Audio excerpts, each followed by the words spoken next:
Tonight, we're going to explore something that shouldn't exist.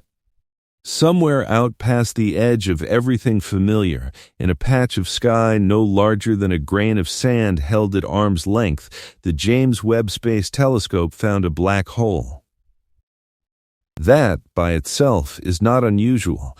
Telescopes find black holes all the time. But this one was different. This one was sitting almost completely alone. No sprawling spiral of stars around it. No glittering disk of a galaxy holding it in place. Just a black hole, roughly 50 million times the mass of our sun, floating in a pocket of space so empty, so starved of ordinary matter that astronomers struggled to find a name for what they were looking at. For decades, scientists believed they understood the order of cosmic creation. First, gas collapses. Then stars are born. Then those stars gather into galaxies. And only after a galaxy has matured, after it has built up mass and structure and history, does a supermassive black hole grow quietly at its center, fed slowly by the galaxy that surrounds it. Black holes, in other words, were supposed to be the children of galaxies. Late arrivals. Passengers, not drivers.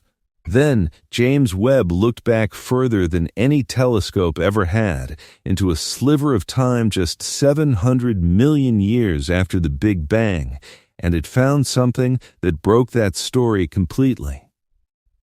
The first surprise was that this black hole appeared to have almost no galaxy around it at all, a structure so faint, so lacking in stars, that some astronomers began calling it a naked black hole. The second surprise was where it was sitting.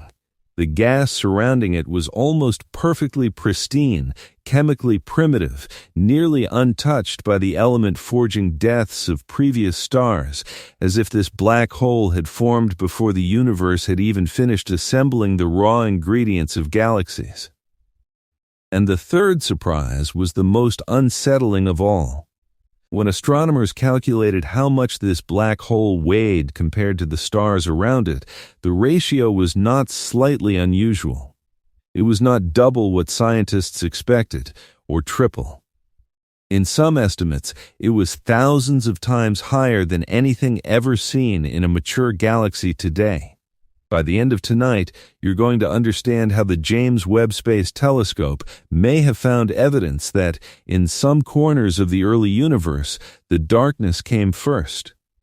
That black holes did not wait patiently for galaxies to build them a home. That in the first few 100 million years after the Big Bang, something massive and hungry may have opened its eyes before there was anything else there to see it.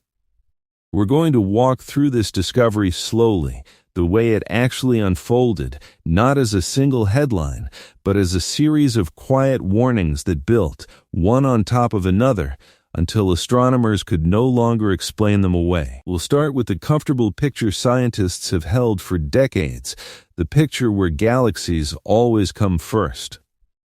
We'll trace the early warning signs, the ancient quasars that first made physicists uneasy. We'll follow the James Webb Space Telescope as it began finding a strange new population of objects called little red dots, scattered across the infant universe like something out of place.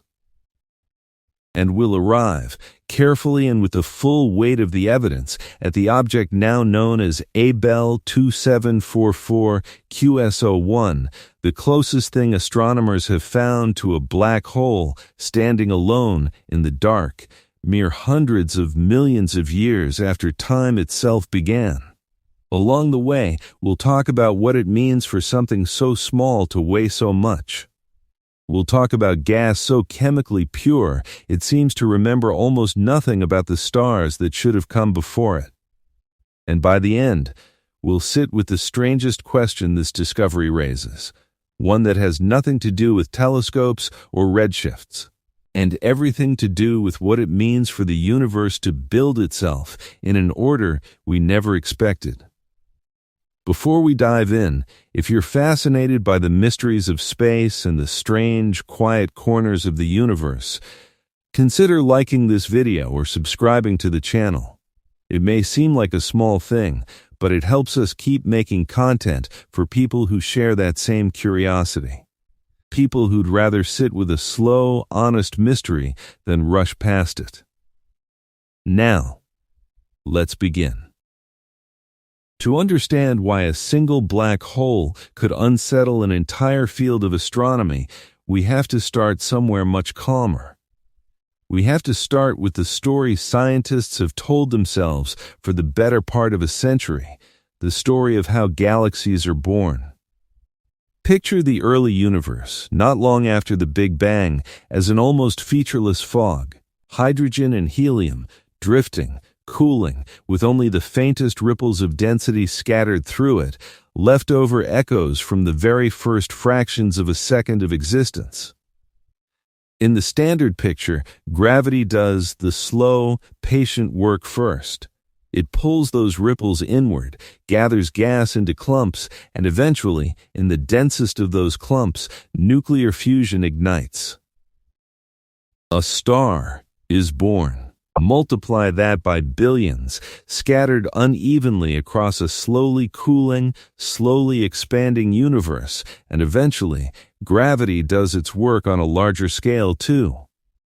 Clusters of stars merge with other clusters, gas continues to fall inward. Structure builds on structure. And somewhere in that long, patient assembly, after there is already a substantial population of stars, after there is already something resembling a galaxy, a black hole is thought to begin its own slow story at the center. In this picture, black holes are not creators. They are consequences. A galaxy has to exist first, has to build up enough mass, enough density, enough gravitational chaos at its core, before the conditions are right for a black hole to form and begin growing. And once it does form, it is expected to grow slowly, feeding on gas funneled toward it by the galaxy that surrounds it, held in a kind of quiet partnership with its host, a partnership astronomers have measured again and again in the nearby mature universe. That partnership even has a name. Astronomers call it the black hole, galaxy scaling relation. In nearly every well-studied nearby galaxy, the mass of the central black hole tracks closely with the mass of the stars around it. Bigger galaxy, bigger black hole. Smaller galaxy, smaller black hole. The ratio is remarkably consistent, so consistent that for years it was treated almost as a law of nature. A galaxy builds itself, and the black hole at its center grows in proportion, like a shadow that scales with its source. This is the world scientists believed they understood. Stars first, then galaxies. Then, quietly, patiently, a black hole rising in step with its host. It is a comforting story, in a way. It suggests a universe that builds itself in order, light before shadow, structure before mass. A nursery of stars cradling something dangerous at its center only once that nursery has grown strong enough to contain it. But comforting stories, in the history of astronomy, have a way of not surviving contact with better telescopes. Even before the James Webb Space Telescope launched, there were already small cracks in this picture, quiet, easily dismissed at first, the kind of anomalies scientists tuck into a corner of their models and promise to revisit later. In 2018, astronomers studying one of the most distant quasars ever found, an object called J1342 plus 0928, measured its black hole at 800 million times the mass of our Sun. Its light had been traveling for so long that, when we observe it today, we are looking at a version of the universe only 690 million years old. A black hole nearly 1 billion times heavier than our Sun, fully formed and blazing with light equivalent to 40 trillion suns, at a moment in cosmic history when the universe itself was barely out of infancy. Scientists ran the numbers, and the numbers were uncomfortable. If you start with a black hole seed of ordinary size, the kind left behind by the collapse of a single massive star, perhaps 100 times the mass of our Sun, and let it grow at the fastest physically reasonable rate, it is extraordinarily difficult to get it up to 800 million solar masses in less than 700 million years. The math doesn't quite work. Not impossible, but strained, like trying to fill a swimming pool through a straw before sunrise. So astronomers began quietly asking a question that would have sounded strange only a decade earlier. What if the seeds themselves were never small? What if, instead of forming from the death of an ordinary star, some early black holes were born already massive through the direct collapse of enormous clouds of primordial gas, skipping the star formation step entirely and going straight from gas to black hole? It was a reasonable hypothesis. But it was also, at the time, mostly untestable. The telescopes available before Webb simply couldn't see far enough, or clearly enough, into the first billion years of the universe to know whether such objects were common, rare, or non-existent. The quasars that had been found were the brightest, most extreme examples, monsters bright enough to be seen across nearly the entire observable universe. They were the exceptions, not necessarily the rule. Astronomers suspected there might be a much larger, fainter population of early black holes hiding just beyond the reach of their instruments. But suspecting is not the same as seeing. That was the state of the field when the James Webb Space Telescope began its science operations in the summer of 2022. Astronomers expected it to sharpen the picture. They expected it to find more of these luminous, monstrous quasars and maybe push the record a little further back in time. What they did not expect was to find an entirely new category of object, one that would force the entire question of which comes first, the galaxy or the black hole, back onto the table, not as a philosophical curiosity, but as an observational crisis. Within 6 months, they started appearing. Small, compact, reddish in color, scattered through the deepest images Webb could produce. Astronomers began calling them, almost affectionately, little red dots. They had no idea yet how much trouble those little red dots were about to cause. Before we go further into what James Webb found, it's worth understanding, briefly and without rushing, what kind of instrument was capable of finding it at all, because the discoveries themselves only make sense once you understand the extraordinary engineering standing behind them. James Webb is not, in the way most people imagine a telescope, simply a bigger version of the instruments that came before it. Its primary mirror spans just over 21 feet across, assembled from 18 hexagonal gold-coated beryllium segments, each one individually adjustable to a precision measured in nanometers, fine enough that the entire mirror can be tuned, piece by piece, into a single, seamless optical surface. Focused with extraordinary accuracy on a target 13 billion light-years away. Unlike Hubble, which observes primarily invisible light, Webb is built to see in the infrared, and this distinction turns out to be the single most important reason any of tonight's discoveries were possible at all. As light travels across the expanding universe, from a source billions of light-years away, the expansion of space itself stretches that light to longer, redder wavelengths, a phenomenon called cosmological redshift. Light that left a galaxy in the early universe as ordinary visible or even ultraviolet light has been stretched by the time it reaches us into the infrared. To see the very earliest structures in the universe at all, you don't just need a bigger mirror. You need an instrument built from the ground up to detect wavelengths of light our own eyes could never perceive. To detect that faint infrared light without it being overwhelmed by heat, including the telescope's own heat, and the warmth radiating from the Earth, the Moon, and the Sun, Webb had to be engineered to operate extraordinarily cold. It orbits not close to Earth, the way Hubble does, but nearly 1 million miles away, at a gravitationally stable location called the second Lagrange point, where the combined gravity of the Earth and Sun allows a spacecraft to remain in a consistent position relative to both.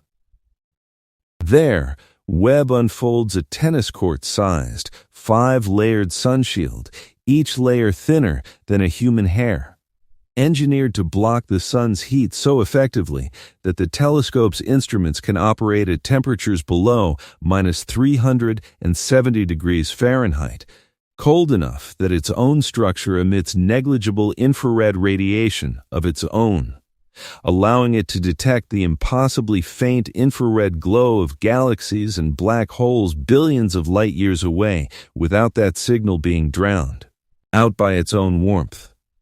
This combination, enormous light-gathering area, infrared sensitivity tuned specifically to catch redshifted light from the early universe, and an operating environment cold enough to detect the faintest possible signals is what allows Webb to do something no previous telescope could manage, not simply see slightly further than before, but reach all the way back into the first several 100 million years of cosmic history, resolving individual objects faint enough and old enough that their light had spent 13 billion years stretching into wavelengths invisible to the human eye before ever reaching a detector capable of capturing it. It's worth sitting with the scale of that engineering achievement for a moment, the same way the discoveries themselves deserve to be sat with. An instrument built with such precision that its 18 mirror segments can be aligned to nanometer accuracy, operating in an environment nearly 1 million miles from any human hand capable of repairing it if something goes wrong, cold enough to detect light that left its source before the Earth itself had finished forming. All of it engineered specifically to answer questions like the one we're exploring tonight. What did the universe actually look like in its very first chapters before anything familiar had the chance to take shape?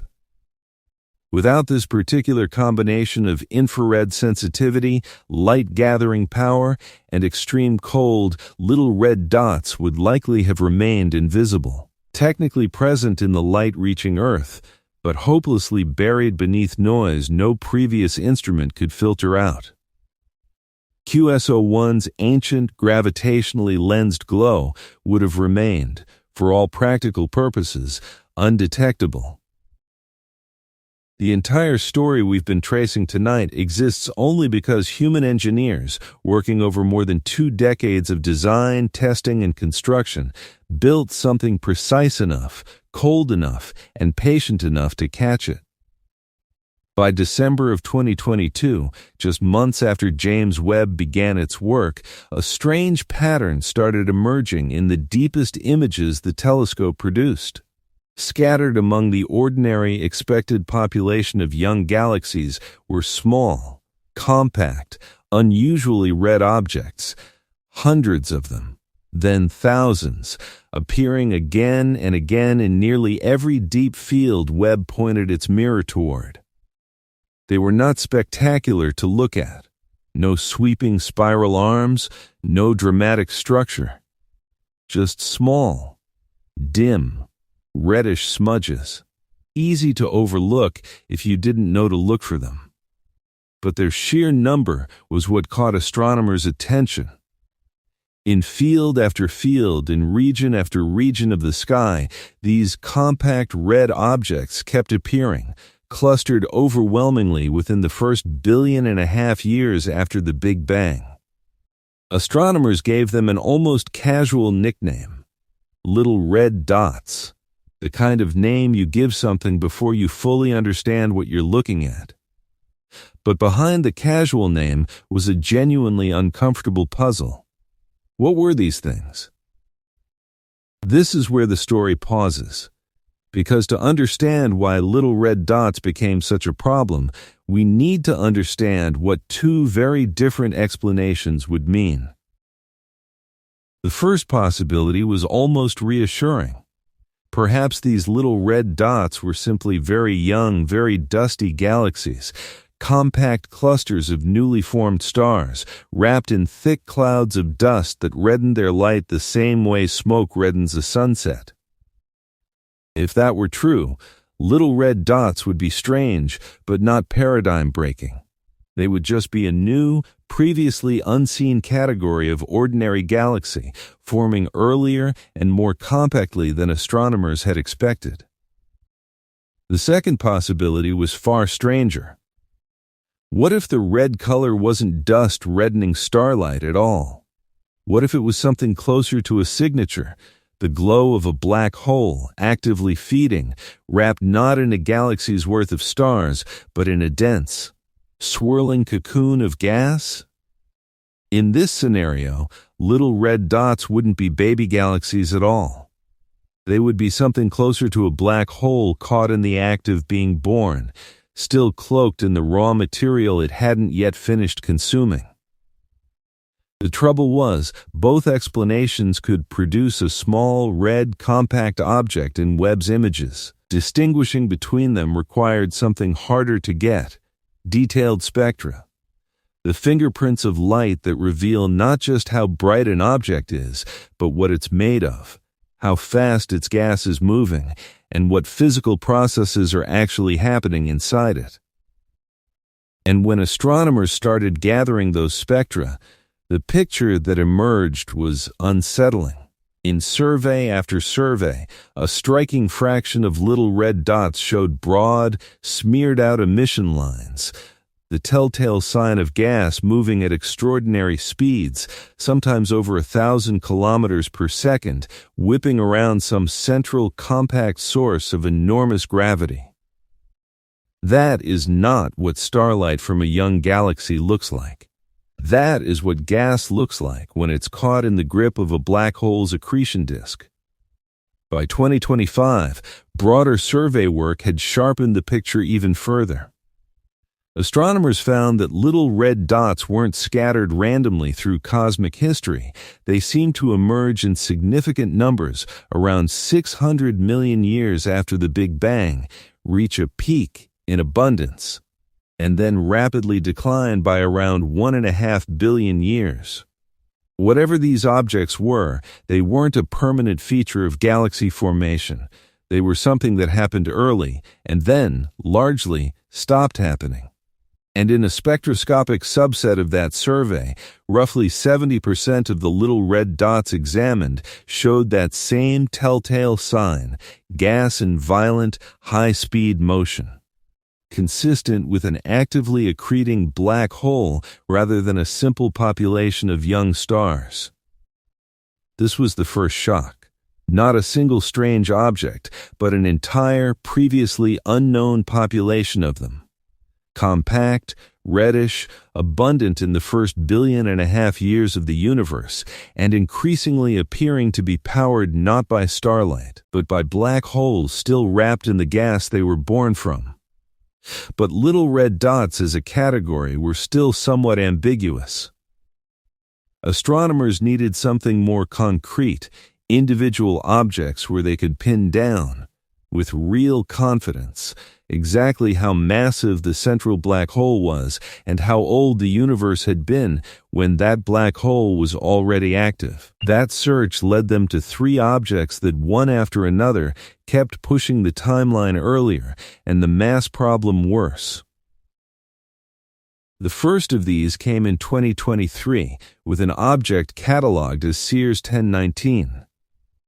Unlike the enormous blazing quasars found before Webb, black holes so bright they could be seen practically across the observable universe, Sears 1019 was different. Its central black hole weighed in at around 9 million times the mass of our Sun. For context, that's roughly twice the mass of Sagittarius A, the supermassive black hole sitting quietly at the center of our own Milky Way. Not one of the universe's monsters. Almost, by cosmic standards, a modest black hole. Except that Sears 1019 was already active, already accreting, already glowing, when the universe was just over 570 million years old, barely 4% of its current age. This mattered enormously, and here's why. Before Webb, the only early black holes astronomers could find were the biggest, brightest ones. Objects like J1342 plus 0928, weighing 800 million solar masses, bright enough to be seen from nearly anywhere. Those extreme quasars were rare. They were the exceptions. But if the only early black holes that existed were rare monsters, that was at least somewhat consistent with the old picture. A few exceptional systems that managed, through unusual circumstances, to grow unusually fast. Sears 1019 broke that comfortable assumption. It showed that black holes in the early universe weren't only the rare giants. There was a wider population, smaller, fainter, easier to overlook, but active and growing far earlier than anyone expected. In its imaging, Sears 1019 appeared not as a single smooth point of light, but as three distinct bright clumps, suggestive of a system caught mid-merger, galaxies and gas colliding, possibly feeding the black hole at an accelerated pace. If Sears 1019 was disquieting, the next discovery pushed the timeline back even further. In 2024, astronomers turned Webb's attention to GNZ11, an object already famous as one of the most distant galaxies ever confirmed. What Webb found there was a black hole of around 2 million solar masses, smaller still than Sears 1019, but active at a moment when the universe was only about 430 million years old, just 3% of its current age. 2 million solar masses may sound almost unremarkable compared to the billion solar mass quasars that first raised alarm bells. But the timeline is what makes it extraordinary. 430 million years is an almost absurdly short window for any black hole, however modest, to have formed and already be actively pulling in gas and radiating brightly enough for us to detect it across more than 13 billion light-years. Webb also found something else near GNZ11 that deepened the mystery in an unexpected direction. A clump of remarkably pristine helium gas in its surrounding halo, a pocket of material that appeared largely untouched by the element-forging deaths of earlier generations of stars. It was a small detail at the time, almost a footnote. But it hinted at something that would become central to the story later, the idea that some early black holes might be found not just early, but in environments that were chemically primitive, barely touched by the normal cycle of stellar birth and death. By this point, a pattern was becoming difficult to ignore. Astronomers weren't finding one strange exception. They were finding a growing list: Sears 1019, GNZ11, and the broader population of little red dots, all pointing toward the same uncomfortable conclusion. Black holes in the first several hundred million years after the Big Bang were not rare oddities confined to a handful of extreme quasars. They were common. They were active early. And in some cases, they seemed strangely disconnected from the slow, patient galaxy-building process that was supposed to come first. But even this wasn't the discovery that would force the issue. The evidence so far was suggestive, built largely on brightness and inferred masses from broad emission lines, useful, but still somewhat indirect.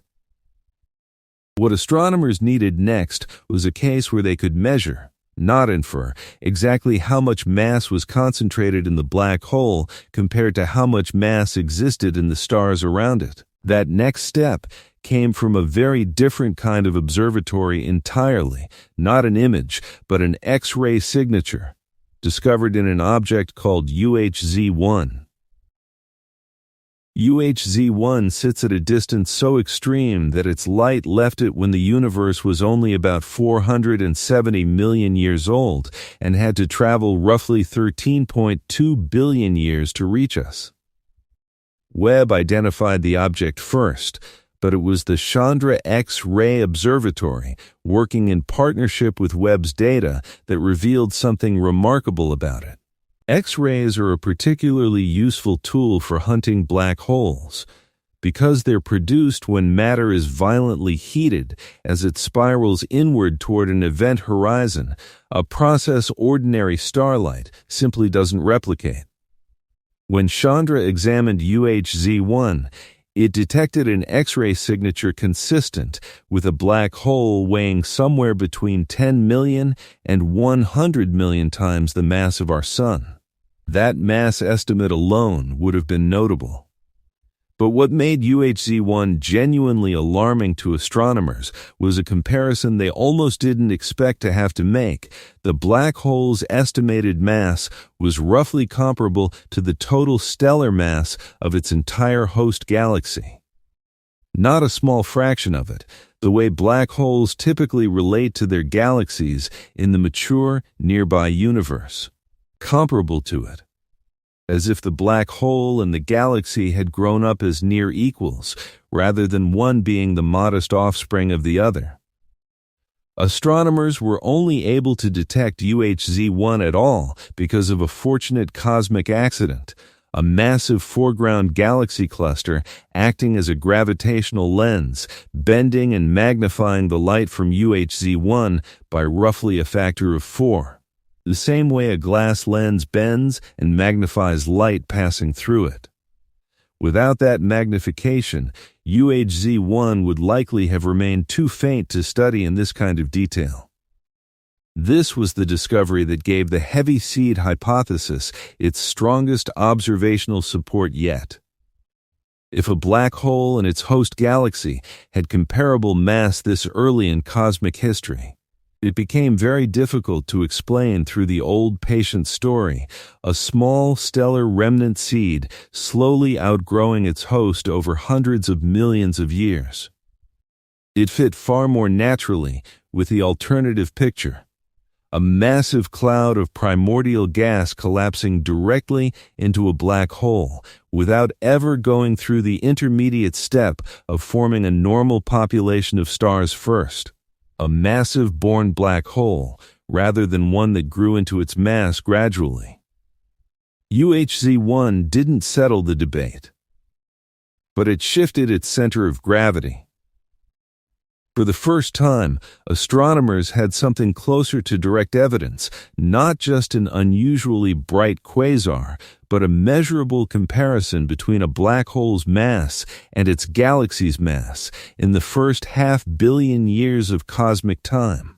And the comparison did not favor the old story. If UHZ-1 was the first strong crack in the old picture, the object known as Canucks Lard Z86, reported in 2025, was the moment astronomers realized this wasn't an isolated anomaly. This object sits at a redshift of 8.6319, a number precise enough that astronomers can pin down, almost to the decade, how old the universe was when its light left it. Approximately 570 million years. Its host system, whatever it was, measured less than 70 parsecs across at half-light radius, a structure so compact that if you tried to picture it, you would need to imagine something closer to a dense stellar cluster than a sprawling galaxy. Inside that impossibly compact structure, astronomers measured a black hole with a mass of roughly 100 million times the Sun, determined through the width of its broad hydrogen beta emission line, which was smeared out to a staggering 4,200 kilometers per second. That kind of velocity spread only happens when gas is caught in an intensely strong gravitational field, whipping around a central mass at a significant fraction of the speed of light. The gas around this black hole told its own story. Its electron temperature measured around 40,000 Kelvin, extraordinarily hot, consistent with gas being aggressively ionized by intense radiation. And its chemical composition was strikingly primitive, metallicity measured at less than a fifth of the Sun's, with some diagnostic lines suggesting the true value might be even lower. When astronomers tried to estimate the stellar mass of the surrounding host, the actual population of stars, as opposed to the black hole itself, they arrived at a number around 4.5 billion solar masses. On the surface, that might sound like it resolves the tension. A stellar host with billions of solar masses sits comfortably above a black hole of 100 million. But the researchers themselves flagged an important caveat, separating the light of an actively accreting black hole from the light of a genuine stellar population. At this distance, and with this level of compactness, is fraught with uncertainty. The very same light that could be interpreted as starlight could, in significant part, be light from the black hole's accretion disk itself. The stellar mass estimate came with real, acknowledged systematic uncertainty attached to it. What Canucks LRZ 8.6 demonstrated, more than any single clean answer, was a pattern. Here was another compact, early, overmassive black hole system, hot gas, primitive chemistry, an ambiguous and possibly inflated stellar mass estimate, and a black hole sitting at a scale that, in the modern universe, would be considered wildly out of proportion to its surroundings. By now, astronomers had assembled a growing list of objects, Sears 1019, GNZ 11, UHZ 1, Canucks LRZ 8.6, that each, in their own way, chipped away at the old assumption that galaxies always come first. But each of these cases still carried some ambiguity. Mass estimates built on emission line widths. Stellar mass estimates entangled with uncertain black hole contributions, indirect inferences, however compelling. What the field needed was a case clean enough, compact enough, and well measured enough that the ambiguity could finally be resolved. A black hole whose mass could be measured directly, through the motion of gas orbiting it, compared against a host galaxy so faint that its stellar contribution could be tightly constrained rather than merely estimated. That object arrived in a 2026 paper published in Nature. Its name is Abell 2744 QS01. And it is the reason this documentary exists. Let's slow down here, because everything up to this point has been building toward this single object, and it deserves to be understood carefully, piece by piece, rather than rushed through as a headline. Abell 2744 QS01 sits at a redshift of 7.04. Translated into cosmic time, that places it just 700 million years after the Big Bang, a little under 5% of the universe's current age. Its light has been traveling toward us for more than 13 billion years. When it left its source, there was no Earth. There was no Sun. There was barely a Milky Way. The universe itself was still, in a very real sense, a newborn. Astronomers were able to find and study this object because of a fortunate accident of geometry. A massive foreground galaxy cluster, known as Pandora's cluster, sitting between us and QS01, bending and magnifying its light through gravitational lensing, the same physical principle that let researchers study UHZ1. Because of this lensing, QSO-1's faint, distant light appears not once, but 3 separate times in the sky, a single object, split by gravity into 3 distorted images, like a candle flame viewed through 3 different curved pieces of glass. Without that lensing magnification, QSO-1 would almost certainly have been too faint for even Webb to study in the detail astronomers needed. It is a reminder of how much of our knowledge of the deepest reaches of the universe depends not just on our instruments, but on gravity itself acting, by chance, as an additional telescope.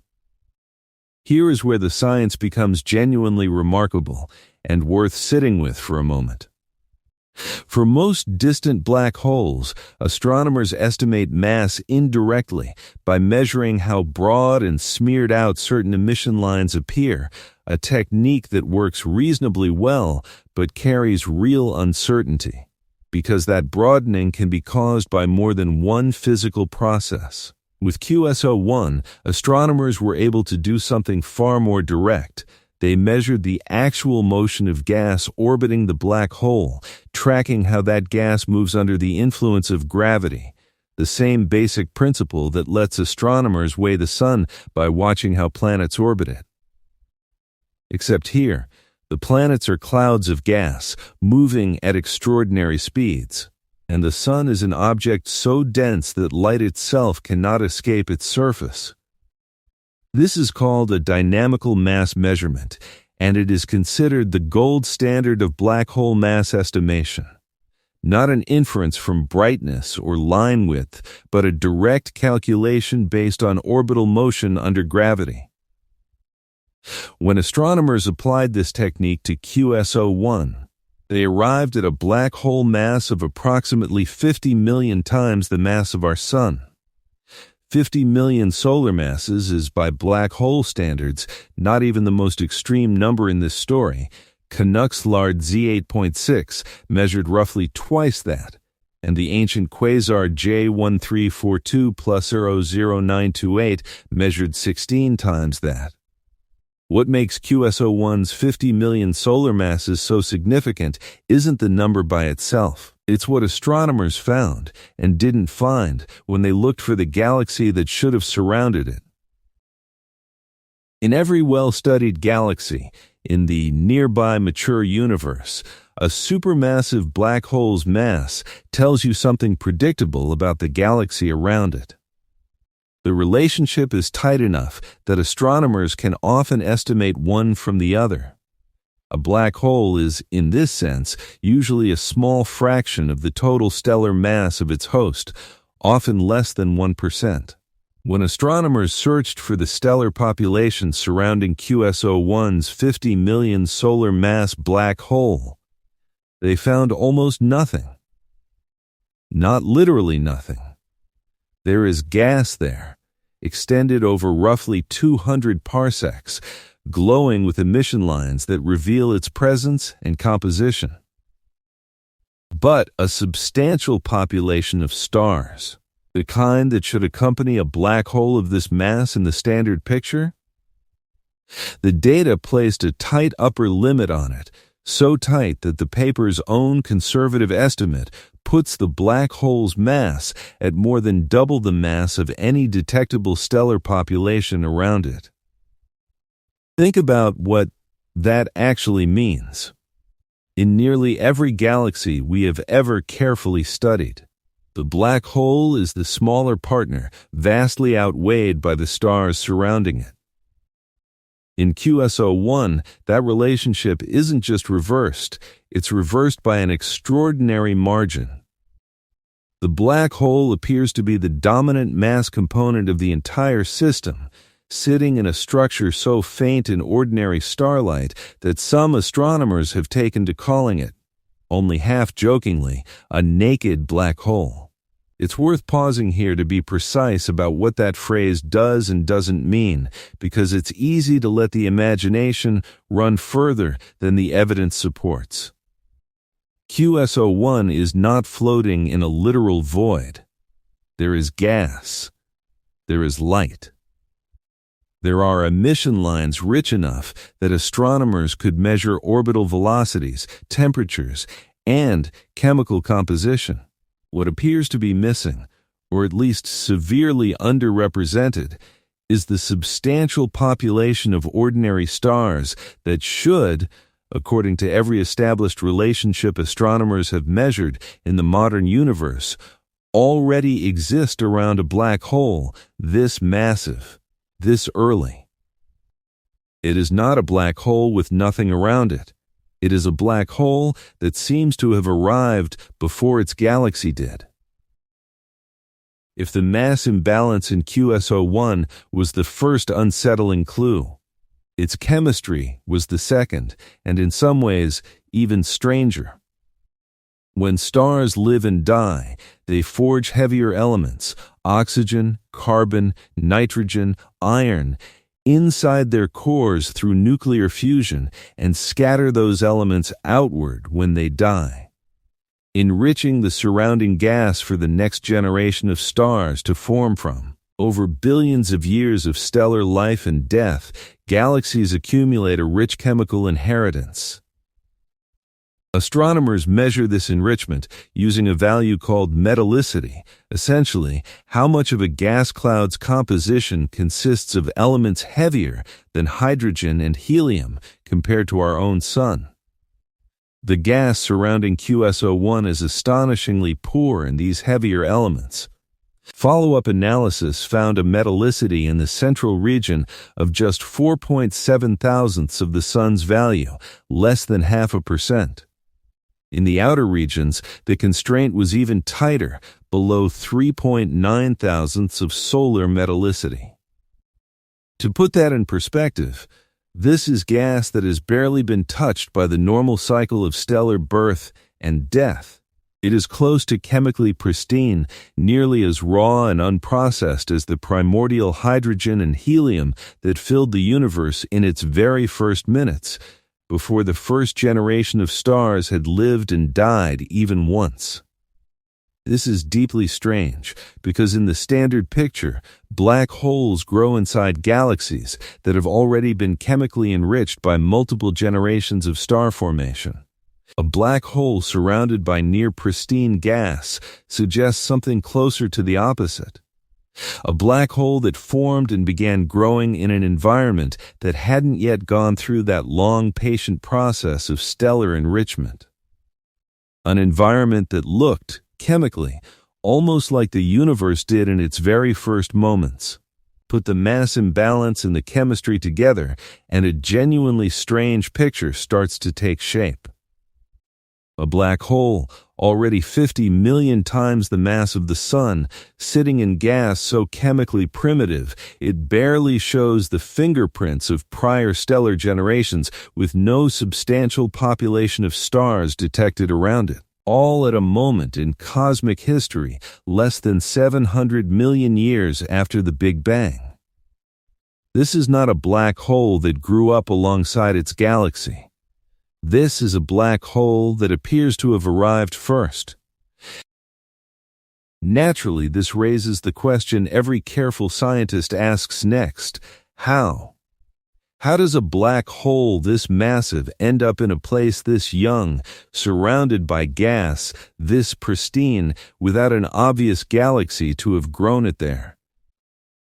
Astronomers have three broad families of explanation on the table, and it's worth walking through each of them slowly, because none of them are simple, and none of them are fully settled. The first is the traditional picture, stretched to its limits, a light seed scenario. In this version, QS01's black hole began as something modest, perhaps the collapsed remnant of a single massive star, somewhere in the range of tens to 100 solar masses. From there, it would need to grow at an extraordinarily fast, sustained rate, feeding on gas far more efficiently than black holes typically do, to reach 50 million solar masses in under 700 million years. This is called super-Eddington accretion, feeding beyond the theoretical limit at which radiation pressure would normally choke off further inflow. It's not physically impossible, but it requires unusually favorable, sustained conditions that are difficult to maintain for the necessary length of time. The Emin-Ra's follow-up analysis on QS01 notes that this scenario struggles to comfortably explain the observations, not ruled out, but under real strain.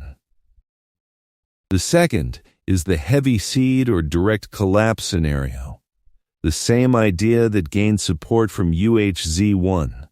In this picture, an enormous cloud of primordial gas, under the right, relatively rare conditions, collapses directly into a black hole, skipping the star formation stage almost entirely.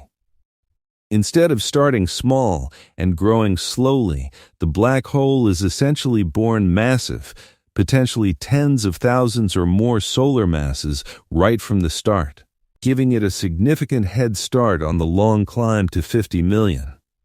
This scenario fits reasonably well with QS01's pristine chemical environment, since direct collapse is thought to favor gas that hasn't yet been enriched by earlier generations of stars. But the Emin-Ra's paper is careful to note that even this scenario faces its own difficulties fully accounting for everything observed. And then there's the third, far more speculative possibility, one that researchers raise cautiously without claiming it is confirmed. What if some of these early black holes aren't the product of gas collapse or stellar death at all, but relics of the universe's very first moments?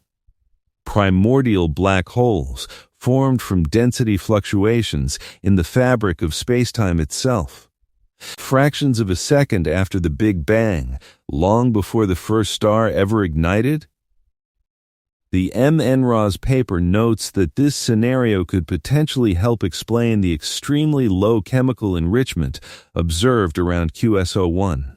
But this remains, explicitly, the most speculative of the three explanations, a hypothesis that requires significant further testing and development before it could be treated as anything more than an intriguing possibility. What's important to understand is that none of these three explanations has been confirmed. What QS01 has done is narrow the field of comfortable answers. The old, simple story, small seed, patient growth, galaxy first, no longer fits easily. What remains are explanations that each require the early universe to have done something unusual, something outside the smooth, predictable script astronomers expected before Webb ever launched. While QS01 was forcing astronomers to reconsider individual extreme cases, a parallel line of research in 2025 and 2026 was reshaping how they understood the little red dot population as a whole. And the results added another, genuinely strange layer to the story.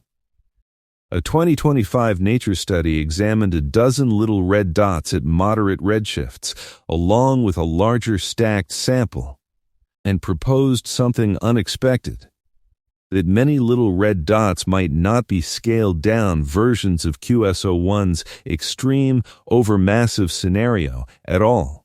Instead, they might be young, comparatively low-mass black holes somewhere between 100,000 and 10 million solar masses, wrapped in dense cocoons of ionized gas so thick that the cocoon itself distorts how we interpret the light coming from them. Here's why that distortion matters. Astronomers typically estimate black hole mass in cases without a direct dynamical measurement by looking at how broad and smeared out certain emission lines appear, wider lines generally meaning faster-moving gas, which generally means a stronger gravitational pull from a more massive black hole. But the 2025 study proposed that in some little red dots, a portion of that line broadening isn't coming from bulk orbital motion around a massive black hole at all. It's coming from electron scattering, light bouncing repeatedly off free electrons in an unusually dense surrounding cocoon of gas, which can smear out emission lines in a way that mimics the signature of a much larger black hole. If this interpretation is correct, it means some previous mass estimates for little red dots could be inflated by roughly 100-fold. Not every faint red dot in Webb's images is a QSO-1 scale monster. Some may be considerably smaller black holes, made to look far larger by the dense, obscuring gas cocoon surrounding them. This picture was reinforced further by a 2026 study of an object called Glimpse 1775, observed at redshift 3.5, with the help of gravitational lensing and an extraordinarily deep spectrum, effectively equivalent to roughly 80 hours of observing time. Researchers identified more than 40 distinct spectral lines in its light, and the pattern strongly supported what astronomers began calling the black hole star scenario. It's worth being precise about that phrase, because it's easy to misread. A black hole star is not a literal star, not an object undergoing nuclear fusion in the way our sun does. It's a black hole, rapidly consuming surrounding material, wrapped so densely in partially ionized gas that the entire structure behaves, observationally, almost like a strange, glowing stellar envelope. A black hole disguised, in a sense, as something closer to a star. Taken together, this suggests that the little red dot population may be more varied than any single explanation captures. Some may be comparatively modest black holes made to look artificially massive by thick gas cocoons. Others, QSO-1 chief among them, appear to be genuinely, measurably overmassive, even after accounting for these effects. The population, in other words, is not one uniform mystery. It's a spectrum of related, but distinct, phenomena, all clustered in that same strange window of cosmic time. If dense gas cocoons help explain why little red dots look the way they do, a 2026 discovery offered something even more suggestive, a possible glimpse of one of these systems caught mid-transition. The object, catalogued as 3D HST Aegis 1214, sits roughly 11.8 billion light-years away. What makes it notable is that, unlike most little red dots, it shows detectable X-ray emission, the kind of signature typically associated with more conventional, less obscured active black holes, the sort that aren't wrapped in a thick veil of gas and dust. Researchers proposed that this object might represent a transitional phase, a system caught in the act of shifting from the deeply obscured, cocoon-wrapped state typical of little red dots toward a more standard, X-ray visible active black hole. In this interpretation, the dense gas envelope that once hid the black hole's more energetic radiation may be beginning to clear, or develop gaps, allowing higher energy X-rays to escape in a way they couldn't before.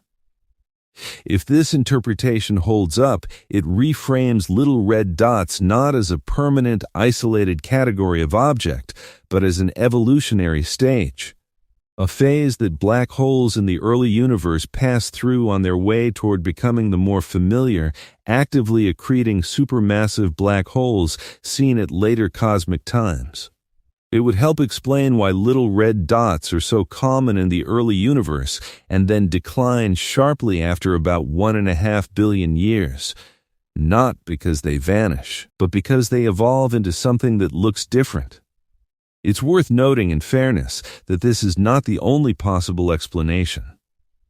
An alternative interpretation is that this object is simply a more conventional active black hole, viewed through an unusual amount of exotic dust rather than a genuine cocoon-clearing transition.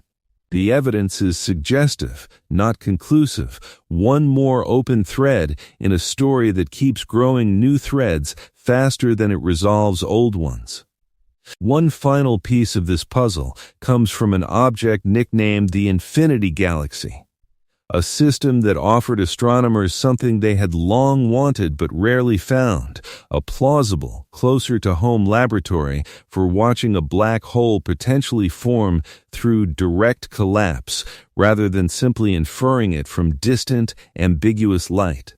In the Infinity Galaxy, astronomers identified an actively accreting supermassive black hole positioned not inside any obvious galactic nucleus, but between two colliding structures, sitting in the shocked, turbulent gas generated by the collision itself, rather than at the settled center of an established galaxy. Follow-up observations examined the velocity field of the surrounding gas and found that the black hole appeared to sit precisely at the kinematic center of that gas motion, a detail that supports the idea that it may have formed in place directly from the collapse of shocked, compressed gas generated by the collision rather than having formed elsewhere and later migrated into position. If confirmed, this would offer something genuinely valuable, a real-world example, observable in reasonable detail, of the direct collapse process that theorists have proposed to explain objects like UHZ-1 and QSO-1. It's worth being honest about the current status of this result, though. NASA's own release on the Infinity Galaxy explicitly notes that it combines both peer-reviewed findings and ongoing, unpublished analysis. It is a compelling lead, not yet a settled conclusion. Taken as a whole, the little red dot population, the gas cocoon models, the possible transition object, the Infinity Galaxy. A picture is forming that goes beyond QSO-1 as an isolated curiosity. It suggests that the early universe may have hosted multiple pathways toward building massive black holes quickly, direct collapse from shocked or pristine gas, dense obscured growth phases that eventually clear, and perhaps other mechanisms not yet fully identified. QSO-1 remains the most extreme, most cleanly measured example of this broader phenomenon, but it no longer stands entirely alone. Before we go further, it's worth pausing and retracing the path that brought us here, because the order in which these discoveries unfolded tells its own story, a slow, reluctant unraveling of a picture astronomers had trusted for decades. It began quietly, in 2018, long before James Webb ever left the ground. Astronomers studying the quasar J1342 plus 0928 measured its central black hole at 800 million solar masses, blazing with the light of 40 trillion suns, at a moment when the universe was only 690 million years old. At the time, this was treated as an extreme outlier, a rare, difficult-to-explain monster, but still just one object, the kind of anomaly you note carefully and then set aside, waiting for better data. Then, in December of 2022, only months after Webb began its observations, the little red dots started appearing, not one anomaly, but hundreds, then thousands, scattered through nearly every deep field the telescope examined. This was the moment the anomaly stopped being a single data point and became a pattern. In 2023, two discoveries arrived in close succession, each deepening the pattern in a different direction. Sears 1019 showed astronomers that early black holes weren't only the rare extreme giants, there was a wider population of smaller, fainter, but still surprisingly early active black holes, one weighing just 9 million solar masses, already accreting when the universe was 570 million years old.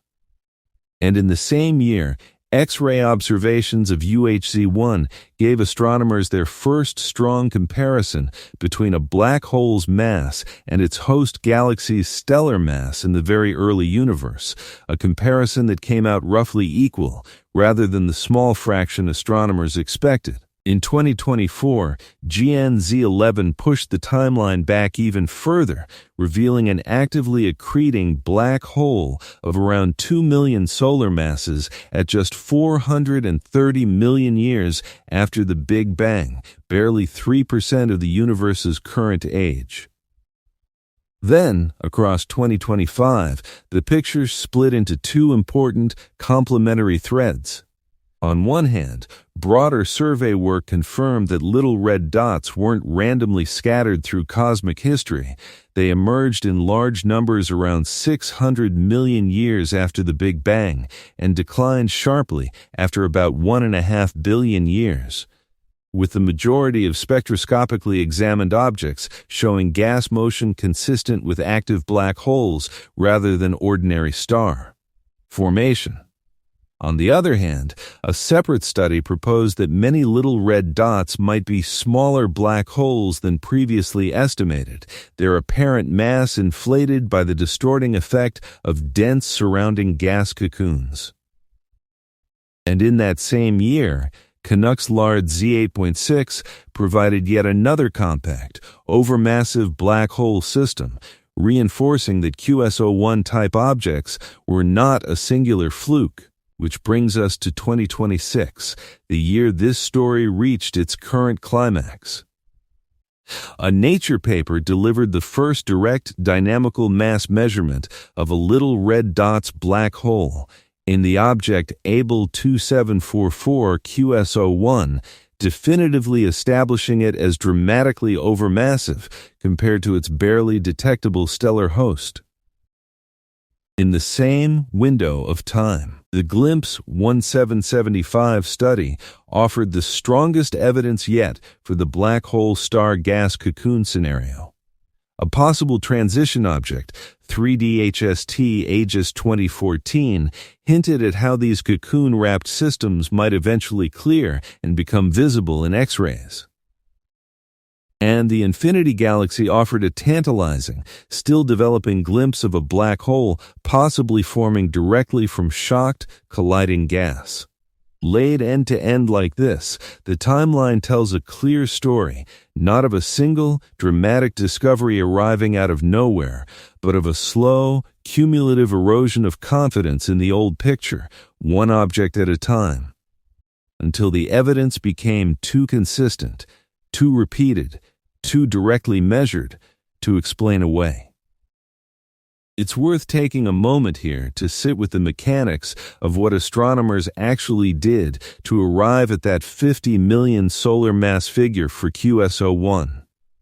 Because the method itself is a small miracle of patient, careful science, and understanding it makes the discovery feel less like magic and more like something you could, in principle, follow step by step. You cannot put a black hole on a scale. You cannot see it directly at all. By definition, a black hole emits no light of its own. What you can see is its influence on everything around it. Just as astronomers can weigh our own sun by measuring how fast the planets orbit it, faster orbits at a given distance, meaning a stronger gravitational pull, meaning a more massive central body. Astronomers can weigh a black hole by measuring how fast the gas around it moves. Light from atoms in that surrounding gas comes with a signature, specific wavelengths produced by specific elements that create bright or dark lines in a spectrum. If that gas is moving toward us, those lines shift slightly toward bluer wavelengths. If it's moving away, they shift toward redder wavelengths. This is the same Doppler effect that makes a passing ambulance siren sound higher-pitched as it approaches and lower-pitched as it recedes, except here, instead of sound, it's the color of light itself shifting in response to motion. By carefully measuring how broad and shifted these emission lines appear, accounting for gas moving toward us on one side of its orbit and away from us on the other, astronomers can reconstruct the orbital velocity of gas circling the black hole at a known distance. And once you know both the velocity and the distance, the same basic gravitational physics that governs planets around a sun lets you calculate the mass of whatever the gas is orbiting. This is what makes QSO-1's measurements so significant compared to most other little red dots. For many of these objects, astronomers only have single broad emission lines to work with, useful but ambiguous, since that broadening could come from orbital motion or from other effects like the electron scattering cocoon we discussed earlier. For QSO-1, astronomers were able to trace the actual orbital motion of gas, a direct dynamical measurement. The same fundamental technique used to weigh the black hole at the center of our own Milky Way. It is, in the language of astronomers, about as close to a gold standard measurement as this kind of distant, faint object allows. And this is precisely why the result carries so much weight. It isn't built on an assumption about how broadening translates into mass. It's built on watching gas move under gravity's direct influence 13 billion light-years away and doing the same arithmetic Isaac Newton would recognize. None of this would have been possible without a strange gift of cosmic geometry, the gravitational lensing provided by Pandora's cluster, the massive foreground structure sitting between us and QSO-1. Einstein's theory of general relativity tells us that mass doesn't just attract other mass, it actually bends the fabric of space itself. Light traveling through that bent space follows a curved path, the same way a marble rolling across a stretched, sagging sheet curves around a heavy object placed at its center. When a massive galaxy cluster sits directly between us and a much more distant object, its gravity can act like an enormous, imperfect lens, bending and focusing the distant object's light, making it appear brighter, and sometimes splitting a single object into multiple distorted images. This is exactly what happened with QSO-1.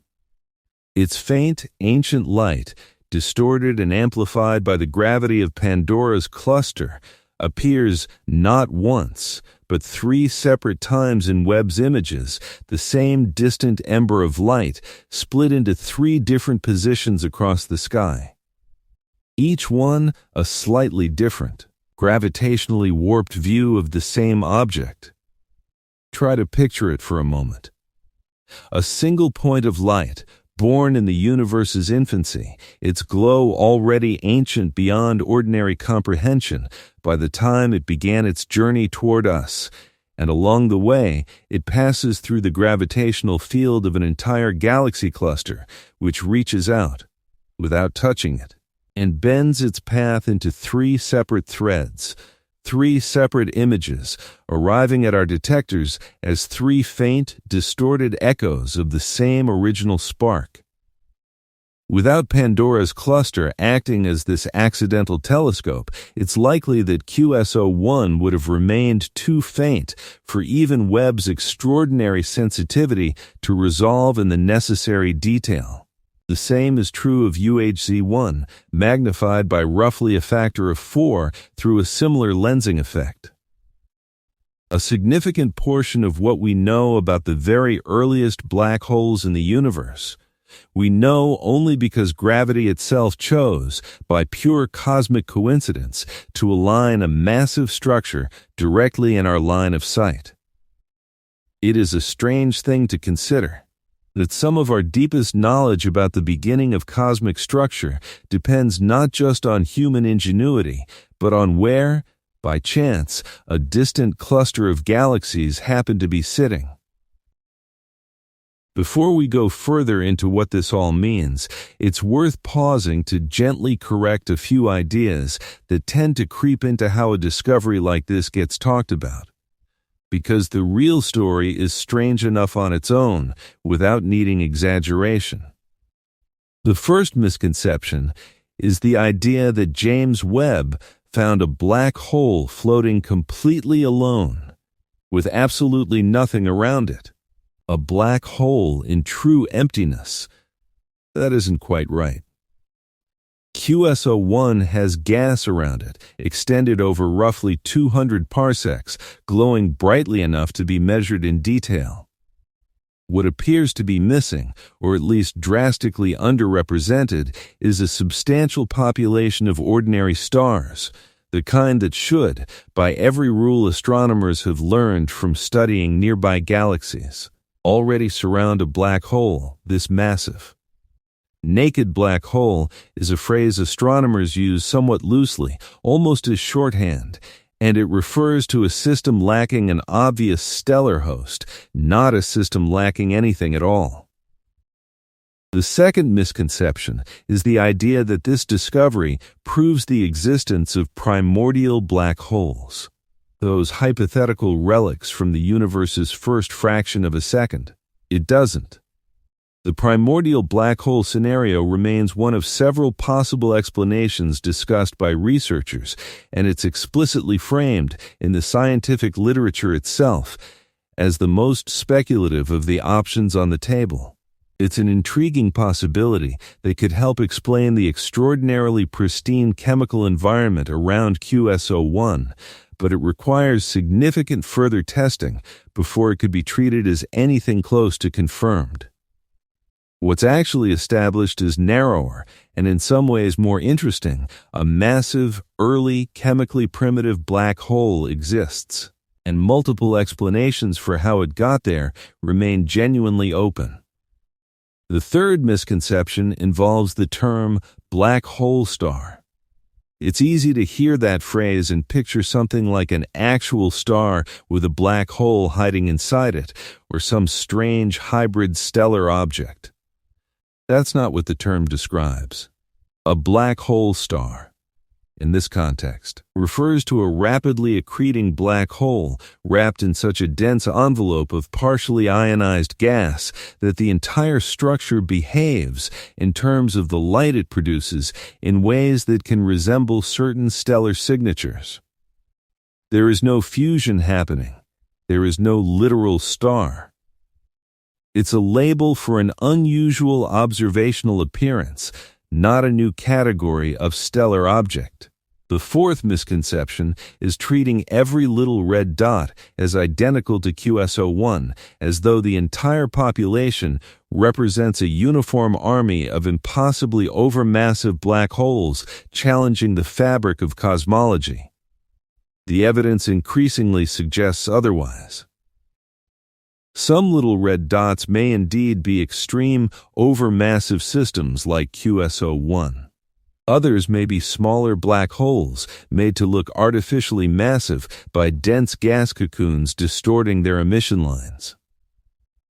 The population appears to be heterogeneous, a mixed group of related but genuinely distinct phenomena, all clustered in that same strange early window of cosmic time, rather than a single uniform mystery with one clean answer. And the fifth misconception, perhaps the most tempting one to reach for in a video title, is the idea that this discovery somehow breaks cosmology, that our entire understanding of how the universe works is now in crisis. That framing overstates the situation. What QSO-1 and its companions genuinely challenge is a specific, previously well-supported assumption about the order in which black holes and galaxies typically form and grow together. It's a real and significant problem for that particular piece of galaxy formation theory, one astronomers are actively working through, refining, and testing against new data. But it is not evidence that the broader framework of cosmology, built on an enormous body of independent evidence across nearly a century of observation, has somehow collapsed. Science working exactly as it should, encountering data that doesn't fit the existing model, and adjusting the model, can look, from the outside, alarming. It is, in fact, the opposite of alarming. It's the process functioning correctly. These corrections don't make the discovery any less remarkable. If anything, understanding precisely what is and isn't established makes the genuine mystery easier to appreciate on its own terms, without needing to inflate it into something it isn't. It would be satisfying to end this story with a tidy answer, to tell you definitively exactly how QS01's black hole came to exist, and exactly what it means for the broader population of little red dots scattered throughout the early universe. But that would not be honest. And honesty is part of what makes a discovery like this worth sitting with in the first place. Here is what remains genuinely open. Astronomers do not yet know, with confidence, which of the three seed formation scenarios, light seeds growing at extreme, sustained rates, heavy seeds born from direct gas collapse, or the far more speculative primordial black hole scenario, best explains QS01's particular combination of mass, chemistry, and missing stellar host. Each explanation carries real strengths and real difficulties, and the MNRS analysis of the object is candid about the fact that none of them comfortably explains everything observed without some tension remaining. Astronomers also do not yet know how representative QS01 actually is. Is it an extreme outlier? A rare, unusual case that happened to be caught by a fortunate gravitational lens? Or is it a preview of something far more common throughout the early universe, simply too faint to detect in cases without lensing assistance? The heterogeneity revealed by the 2025 gas cocoon study complicates this question further. If some little red dots are modest black holes wearing an inflated mass disguise, while others, like QS01, are genuinely extreme, then understanding the true underlying population requires disentangling these cases one by one, a slow, painstaking process that has really only just begun. A recent review of the field, published in 2026, captures this shifting state of understanding well. Before Webb, the study of early black holes was largely confined to a handful of rare, extremely luminous quasars, the brightest exceptions, visible because of their sheer brightness rather than any deliberate search for fainter, more typical objects. Webb has transformed that picture entirely, opening up the ability to study fainter active black holes, characterize their host environments in detail, and in cases like QS01, obtain direct dynamical mass measurements rather than relying purely on brightness-based inference. The central question the field is now asking has shifted. It is no longer simply, do extreme black holes exist in the early universe? We already know they do. The question now is, how many different kinds of early black hole systems exist, and what does the full census of that population look like? That is not a question with a short answer. It's a question that will likely take years, possibly decades, of continued observation to answer with real confidence, more direct dynamical mass measurements, deeper spectroscopic surveys, more gravitationally lensed fields studied in painstaking detail, and continued refinement of the models used to interpret what Webb's images and spectra are actually showing us. For now, what we have is not a finished story. It's a genuinely open frontier, a place where careful, honest scientists are still arguing, still testing, still finding new pieces that don't quite fit the picture they expected, and slowly, patiently, building a better one in its place. Where does this leave us, looking forward?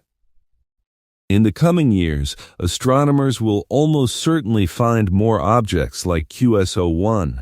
Additional gravitationally lensed fields are being studied, additional deep spectroscopic surveys are underway, and each new direct dynamical mass measurement will either reinforce QS01's status as a genuine extreme case or reveal it to be part of a broader, more common population than currently suspected. Every one of these measurements adds a data point to a picture that is still, in a very real sense, being drawn in real time. There is also a deeper theoretical implication worth sitting with. If black holes really can form early, massive, and largely independent of a fully assembled galaxy around them, this doesn't just rewrite the story of individual objects, it potentially reshapes our understanding of how galaxies themselves assemble. Black holes are known to influence their surrounding environment powerfully through radiation and outflows that can either trigger or suppress star formation nearby. A black hole that arrives before its galaxy, rather than after, could play a fundamentally different role in shaping that galaxy's early development than the standard picture assumed, potentially influencing when and how quickly stars begin forming around it, rather than simply being fed by stars that formed first. It's important to frame this carefully as a consequence still being explored rather than a settled conclusion, but it's worth appreciating the scale of what's potentially at stake. This isn't only a story about one unusual object. It's a story that touches the broader question of how the very first galaxies in the universe came to look the way they do, and whether the black holes at their centers were passengers in that process, or, in some cases, among its earliest architects. Future observatories and continued years of Webb's own operation will keep testing this picture against new evidence. Some of today's tentative interpretations will likely be confirmed.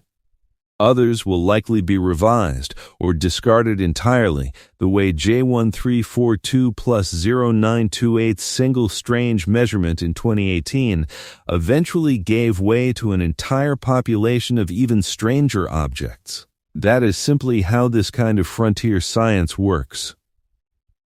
The picture we have tonight is not the final one. It's a snapshot of a question still very much in motion. Let's slow all the way down now and try to imagine it. Not the data, not the redshift values or the solar mass calculations, just the scene itself, as best as it can be reconstructed from everything we've learned. 700 million years after the Big Bang. The universe is still, in cosmic terms, barely awake. The very first generations of stars have already lived and died in places nearby, scattering the first faint traces of heavier elements into the surrounding gas, but not here. Not in this particular pocket of space. Here, the gas remains close to its original state. Hydrogen and helium in something close to their primordial proportions, barely touched by the slow chemical enrichment that will, eventually, spread across the rest of the universe. Into this quiet, chemically young environment, imagine gravity doing something unusual. Not the slow, patient work of building a star first, then a cluster of stars, then a galaxy, then finally a black hole at the center. Imagine, instead, an enormous cloud of gas, dense enough and cold enough and undisturbed enough, collapsing not into stars at all, but directly inward, faster and faster, until the collapse becomes total. No supernova. No first generation of stellar deaths to seed the surrounding space with heavier elements. Just gravity, working directly, skipping the intermediate steps entirely, and arriving, in a relatively short span of cosmic time, at something with an event horizon.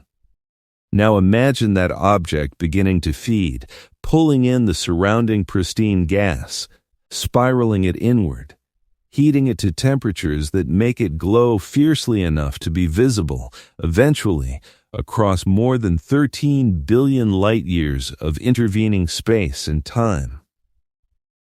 A black hole, alone in a sense that almost nothing else in the universe is alone, surrounded not by the familiar architecture of a galaxy, not by spiral arms, not by clusters of newborn stars, Not by any of the structure we associate with a normal cosmic neighborhood, but by little more than the raw, mostly unprocessed gas it was born from and continues, hungrily, to consume. If you could somehow approach this system, impossible of course, but worth imagining anyway, you would not find a galaxy in any recognizable sense. No familiar disk of stars to orient yourself by, just a small, intensely bright, oddly compact glow wrapped in an extended envelope of hot, ionized, chemically primitive gas, spanning perhaps 200 parsecs. Vast by human standards, but almost startlingly small in cosmic terms. A fraction of the size of a typical mature galaxy's stellar disk. A single, dominant point of gravity, surrounded by remarkably little else. It would be, in a very real sense, an inversion of everything we associate with a home. Ordinarily, when we picture a black hole, we picture it nestled deep within a galaxy, protected in some loose sense by the vast architecture surrounding it, one component among billions of stars, one piece of a much larger, more complex structure. Here, that relationship seems reversed. The black hole is not one piece of the structure. It may, in this particular moment of cosmic history, be almost the entire structure, a foundation with the rest of the building not yet built around it. There's a particular kind of vertigo that comes from thinking carefully about the distances involved here, and it's worth sitting with it for a moment rather than rushing past it. 13 billion light-years is not simply a very large number. It is, in a very real sense, a form of time travel. The light reaching our telescopes from QS01 tonight did not just travel an enormous distance. It left its source more than 13 billion years ago, and has been traveling, uninterrupted, ever since, through the expansion of the universe itself, through the slow cooling of cosmic background radiation, through the entire subsequent history of galaxy formation, star formation, and eventually, on one particular unremarkable rocky planet orbiting an unremarkable star, through the entire history of life on Earth, all of it unfolding while this one particular beam of ancient light was still, patiently, crossing the gulf between then and now. When we look at QS01, we are not looking at a black hole as it exists today. We have no way of knowing what has happened to it in the 13 billion years since that light departed. It may have grown into something almost unrecognizably larger. It may have merged with other black holes entirely. The galaxy that eventually formed around it, if one did form around it, may by now be a vast, mature structure, indistinguishable from countless others in the modern universe. We are not looking at QS01. We are looking at a memory of QS01, preserved in light, frozen at a single moment in its own infancy. This is why it's worth saying, carefully, that this object is not merely distant in space, it is distant in causality. Everything we can say about it, every measurement, every inference, every careful calculation of its mass and its chemistry, describes a version of it that no longer exists in the same form, separated from its present reality by a span of time longer than the entire history of our solar system. And there is a stranger thought hiding inside that one. If QS01 truly represents a black hole that formed before any substantial galaxy existed around it, then somewhere in that intervening 13 billion years, a galaxy may well have caught up, matter slowly gathering, stars slowly forming, structures slowly assembling around a black hole that had, in some sense, been waiting the entire time. We may be looking at the very beginning of a story whose middle and end have already happened, invisible to us, hidden behind 13 billion years of light still in transit. It's a peculiar kind of humility, looking at something like this. We are not privileged observers watching events unfold in real time. We are, in every meaningful sense, looking into the deep past of a universe that has already moved on without us, and trying, from that single frozen frame of ancient light, to reconstruct not just what happened, but what it might mean. For most of human history, when we have told ourselves stories about how things begin, we have told them in a particular order. Light before shadow. Structure before mystery. Something built, and only afterward, something hidden within it. Our own creation stories tend to follow this pattern. In one form or another, a foundation laid first, and complexity, danger, and depth arriving only once there is something sturdy enough to contain them. It is, in a sense, a comforting order. It suggests that the universe builds safely, that the dangerous things, the black holes, the extremes, the crushing gravitational wells capable of devouring anything that strays too close, are late additions, arriving only once there is already a vast, stable structure around them to keep them, in some loose sense, contained and accounted for. QS01 suggests, at least in some corners of the early universe, that this order may not always hold. That in the first several 100 million years after the Big Bang, in certain places, under certain conditions we still don't fully understand, the darkness may have come first. Not metaphorical darkness. A black hole quite literally does not emit light of its own, but something closer to a literal void of matter and structure, forming and beginning to grow before the ordinary architecture of stars and galaxies had a chance to build up around it. There is something genuinely unsettling in that reordering, and it's worth being honest about that feeling rather than smoothing it over. We are used to thinking of black holes as things that happen to galaxies, consequences, byproducts, dangerous, but ultimately secondary features of a much larger, more stable structure. QS01 raises the possibility that, at least sometimes, it may have been the other way around, that the void came first, and the galaxy, if it ever fully formed at all, had to grow up around something already massive, already hungry, already sitting at the center of everything before there was much of anything else there. And yet, and this is worth sitting with too, there is something oddly fitting about this reordering. If you look at it from a slightly different angle, we often think of black holes as the universe's great destroyers, the endpoint of collapse, the place where structure goes to be unmade. But in QS01's case, that same object may be doing something closer to the opposite. Its gravity, its radiation, its influence on the surrounding gas may be one of the very forces that eventually shapes and organizes the matter around it into the beginnings of a galaxy. The thing we fear as an ending may, in some of these early systems, be functioning as a beginning, not a void where structure goes to die, but possibly one of the seeds from which certain structures first started to grow. It is worth remembering, too, that gravity itself doesn't distinguish between construction and destruction. It only pulls.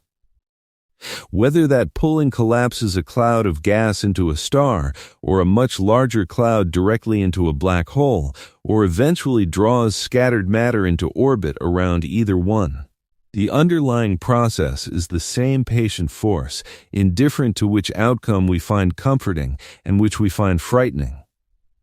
QS01 may simply be a case where that same familiar force took a path we didn't expect it to take, not malevolent, not broken, just following the same rules it always follows.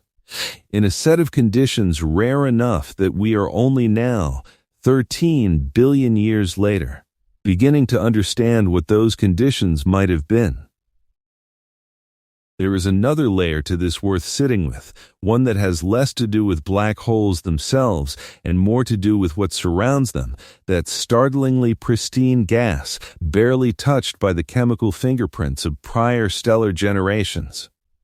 Every atom heavier than hydrogen and helium in your body, the carbon in your cells, the oxygen you're breathing, the calcium in your bones. The iron carried in your blood was forged inside the heart of a star and scattered outward when that star, or a long chain of stars before it, eventually died. We are, in the most literal sense available to physics, made of the enriched remains of previous generations of stellar death. Our existence depends entirely on a universe old enough and processed enough to have already gone through multiple cycles of stars living and dying before our own solar system ever began to form. The gas around QS01 has not yet gone through that process, or has barely begun to. It is close to what the universe looked like in its very first moments. Hydrogen and helium, largely unmodified, carrying almost none of the chemical inheritance that eventually makes complex chemistry. And eventually, life. Possible. In a strange way, looking at QS01 is a little like looking at a version of the universe that hasn't yet learned how to make the raw material of a person. And there is something worth noticing in the contrast between that scene and the one we exist in tonight.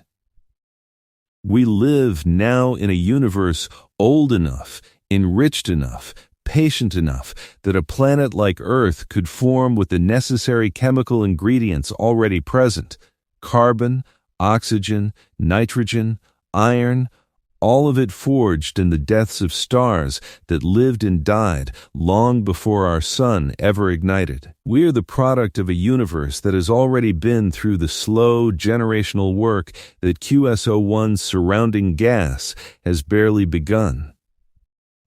In this sense, QS01 is not only a window into an unusual black hole. It is a window into a version of the universe that predates the chemistry we depend on, a genuinely alien environment, not because it's far away, though it is, but because it belongs to an earlier, less developed stage of cosmic chemical history. Looking at it is a little like looking at a photograph of the world before there was anything in it capable of eventually becoming us. It is easy, hearing numbers like 50 million solar masses and 13 billion light-years, to let the scale simply wash past you, too large to genuinely process, the way most people's eyes glaze slightly at billions and billions, a number treated more as a gesture toward bigness than a real quantity to sit with. Try, instead, to hold just one piece of it steady. 13 billion years. Our entire solar system is roughly 4.5 billion years old. If you compress the age of the universe into a single calendar year, with the Big Bang occurring at the first moment of January 1st, our solar system wouldn't begin forming until early September.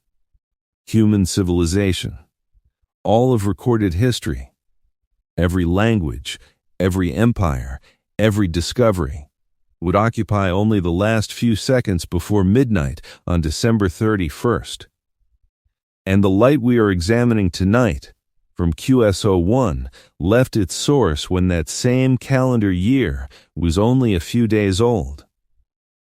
We are, in the most literal sense, looking at the universe's early childhood from deep within its old age, examining baby pictures of a cosmos that is, relative to the moment this light departed, almost unimaginably more developed, more structured, more enriched than it was back then. And within that vast span, there is something worth noticing about our own position in it. We happen to exist at a moment in cosmic history advanced enough that stars have had time to enrich the universe with the elements necessary for chemistry, for planets, for life.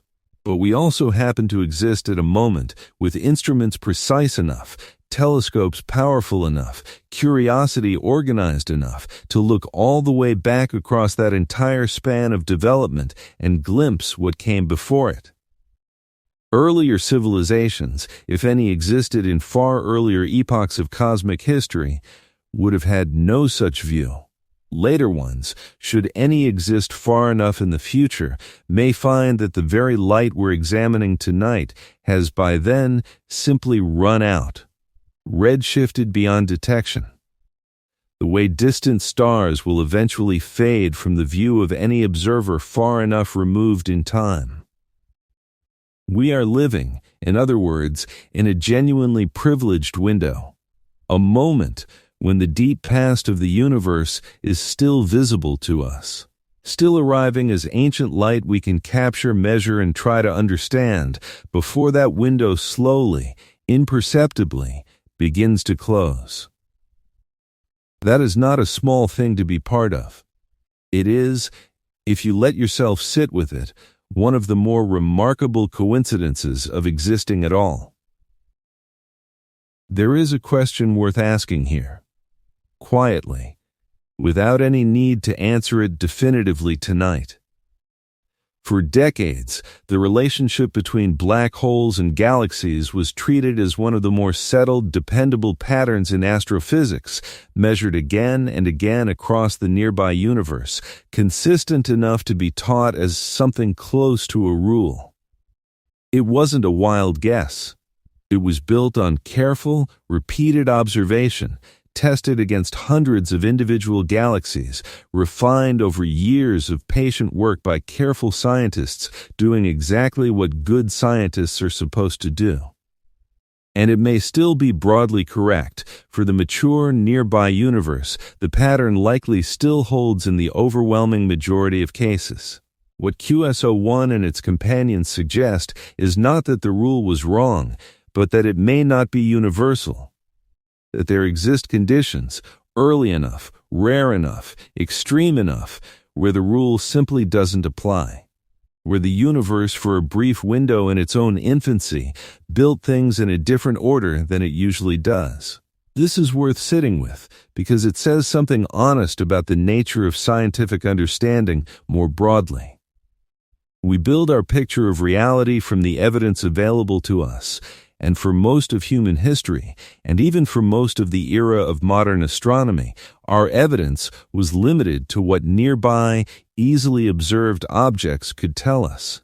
It is only very recently, a handful of years really since James Webb began its work, that we've gained the ability to look far enough back, clearly enough, to test whether our nearby rules held true in the universe's earliest, strangest chapter. And they didn't. At least not everywhere. Which raises a question worth carrying with you past the end of this video, not as a source of anxiety, but as a source of quiet wonder. What other patterns, currently treated as settled and dependable, might turn out to have exceptions we simply haven't had the tools to find yet? What other quiet assumptions about how the universe builds itself are waiting, somewhere in a redshift we haven't yet reached, or a wavelength we haven't yet examined closely enough to be gently, patiently overturned? This is not a reason to distrust science. It is, if anything, the clearest demonstration of why science works at all. A field capable of discovering that one of its most dependable relationships doesn't hold everywhere, and then honestly, carefully, without panic, revising its models to account for the new evidence, is a field functioning exactly as it should. The universe does not owe us a tidy, uniform story. It only owes us, if we're patient and careful enough to keep looking, an honest one. Let's gather everything together now, gently, the way you might gather scattered thoughts before sleep. We began this evening with a comfortable, familiar story. Galaxies first, black holes second, a universe that builds itself in a safe, predictable order. We trace the earliest cracks in that story, in an ancient quasar that seemed almost Too massive, too early, to make sense within the old picture. We watched a strange new population of objects emerge from the deepest images James Webb could produce. Little red dots, compact and reddish, scattered through the first 1.5 billion years of cosmic history, hinting at something the old story hadn't accounted for. We followed that hint through Sears 1019, a modest black hole active far earlier than it should have been, through GNZ 11, pushing the timeline back even further into a universe barely 430 million years old, through UHZ 1, where a black hole and its galaxy appeared for the first time to weigh roughly the same, through Canucks a large Z 8.6, compact and overmassive, reinforcing that these weren't isolated flukes. And we arrived carefully at Abel 2744 QSO1, a black hole 50 million times the mass of our Sun, measured directly through the motion of orbiting gas, surrounded by chemically pristine material and almost no detectable population of stars, existing just 700 million years after time itself began. A black hole that appears, by every careful measurement astronomers could make, to have arrived before its galaxy did. We explored the theories that might explain it: light seeds pushed to extraordinary sustained growth, heavy seeds born directly from collapsing gas, and the more speculative, still developing possibility of primordial black holes, relics of the universe's very first moments.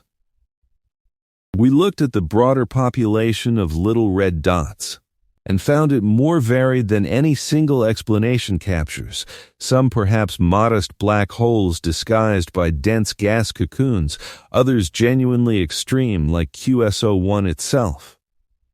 We considered a possible transitional object caught mid-emergence from its cocoon and a colliding galaxy that may be showing us, in something closer to real time, how a black hole can form directly from shocked, compressed gas. And underneath all of it, we sat with something harder to measure than mass or redshift or metallicity: the quiet, unsettling, oddly beautiful possibility that in certain corners of the early universe, darkness came first. That the void we've always pictured as a late arrival, a consequence of galaxies growing complex and dense enough to eventually collapse something at their center, may have, in some of these earliest systems, been there from close to the very beginning, waiting patiently for the rest of the structure to catch up around it.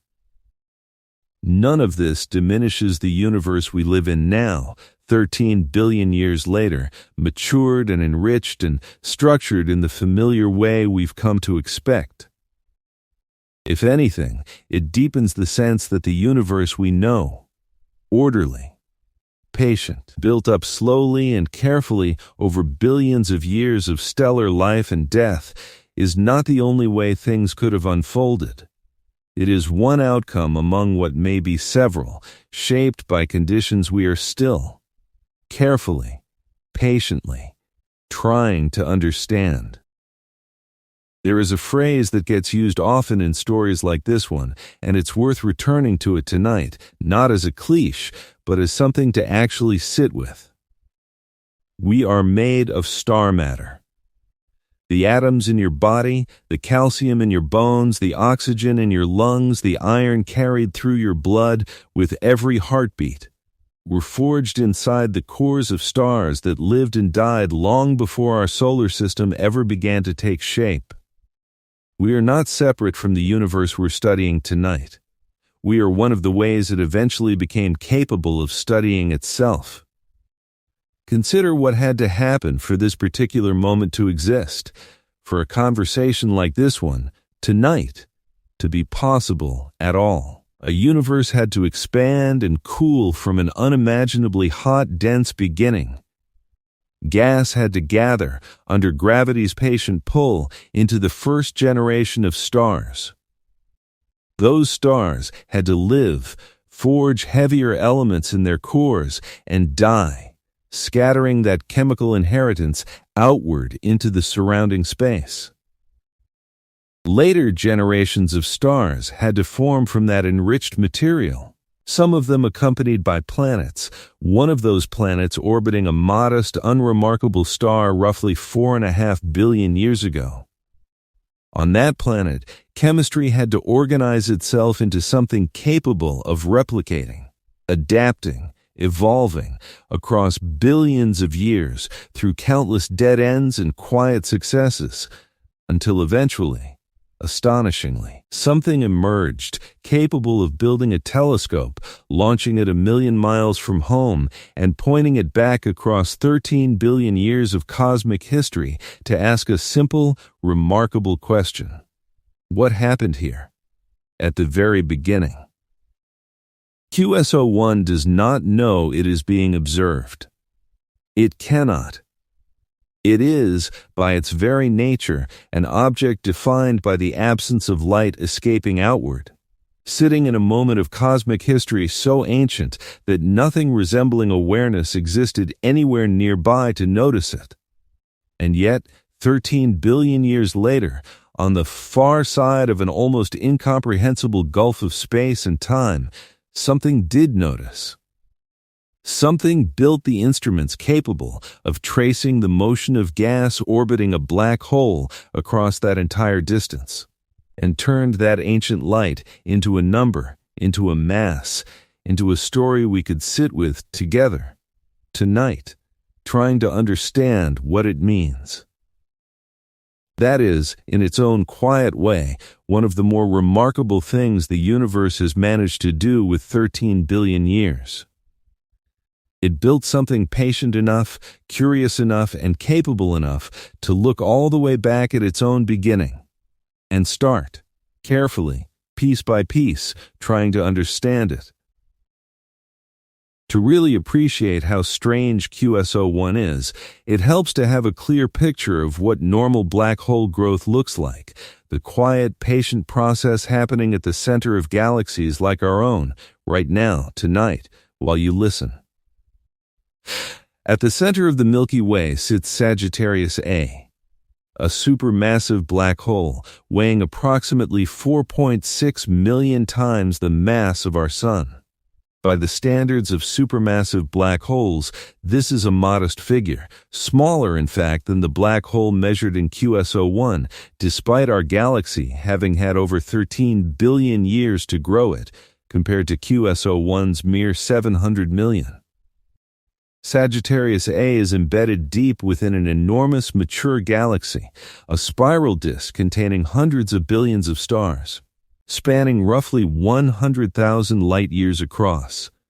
Its mass represents an almost vanishingly small fraction of the Milky Way's total stellar mass, a passenger, in every meaningful sense, riding quietly at the center of a vastly larger structure that formed the overwhelming majority of its mass long before, during, and after Sagittarius A itself grew to its current size. This is what astronomers expected to find in some earlier form when they looked back at the first galaxies in the universe's history. Smaller black holes, embedded in smaller but still clearly present populations of stars, all scaled down proportionally, following the same basic relationship observed in the modern universe, just earlier in cosmic time and correspondingly less massive across the board.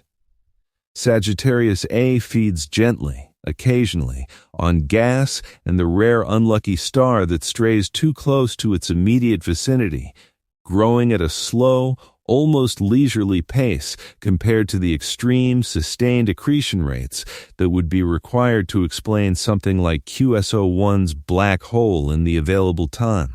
It is not blazing with the kind of ferocious light that makes distant quasars visible across billions of light years. It is, by comparison, sleepy, a quiet giant, doing very little most of the time, tucked safely within the vast architecture of stars that surrounds it. QSO-1 offers almost the opposite picture in every respect.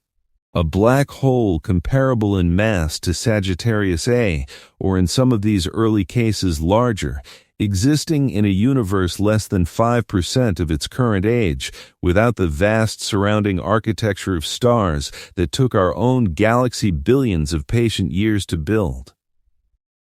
Where Sagittarius A is the quiet passenger of an enormous, mature structure, QS01's black hole appears to be, for now at least, nearly the entire structure, dominant, exposed, and startlingly early. Holding these two pictures side by side, our own galaxy's quiet, embedded giant and QS01's early, dominant, largely unaccompanied black hole helps make the strangeness of this discovery concrete. It is the difference between a modest fire burning safely within a large, well-built hearth and the same fire found burning alone, in the open, before the hearth around it had even been laid. Let's draw all of the threads together one more time, slowly, the way you might retrace your steps at the end of a long walk. The first thread was the ancient quasar J1342 plus 0928, whose 800 million solar mass black hole first suggested, back in 2018, that something about the standard picture of black hole growth might not hold up under close scrutiny in the earliest chapters of cosmic history. The second thread was the sudden appearance of little red dots in Webb's earliest deep images. A previously unknown population of compact, reddish objects concentrated overwhelmingly in the first 1.5 billion years after the Big Bang, whose true nature took years of careful spectroscopic follow-up to begin to understand. The third thread was Sears 1019, showing that early active black holes weren't confined only to rare extreme monsters, that a wider population of smaller, fainter, but still remarkably early black holes existed, active well within the universe's first 600 million years. The fourth thread was UHZ1, offering the first strong direct comparison between an early black hole's mass and its host galaxy's stellar mass, a comparison that came out roughly equal rather than the small fraction seen in the mature nearby universe. The fifth thread was GNZ11, pushing the confirmed timeline for active black hole growth back to just 430 million years after the Big Bang, barely 3% of the universe's current age.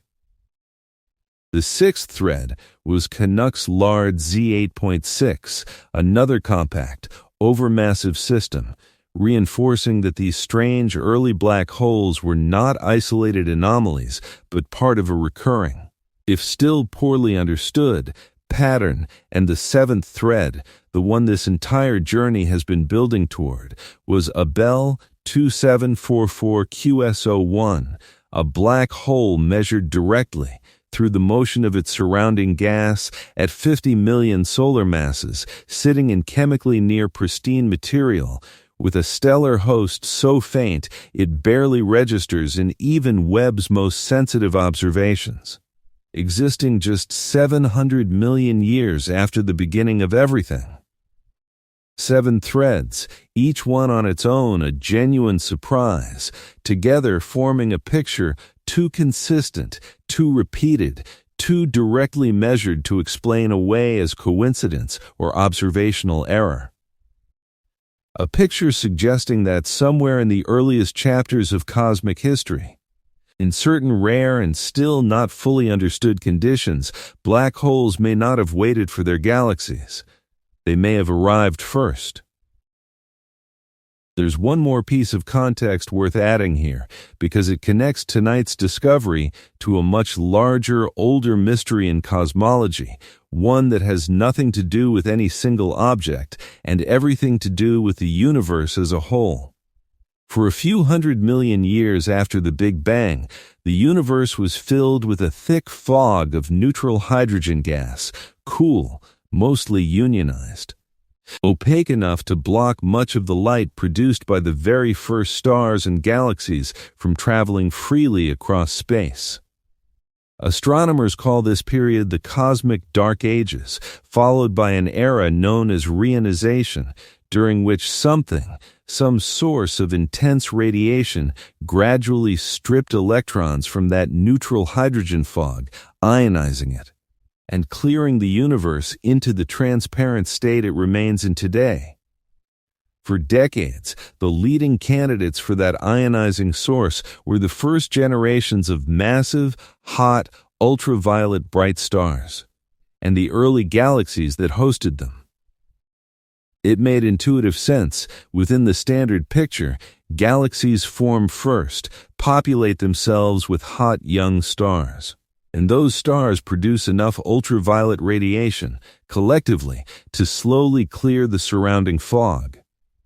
But black holes are also extraordinarily efficient producers of ionizing radiation.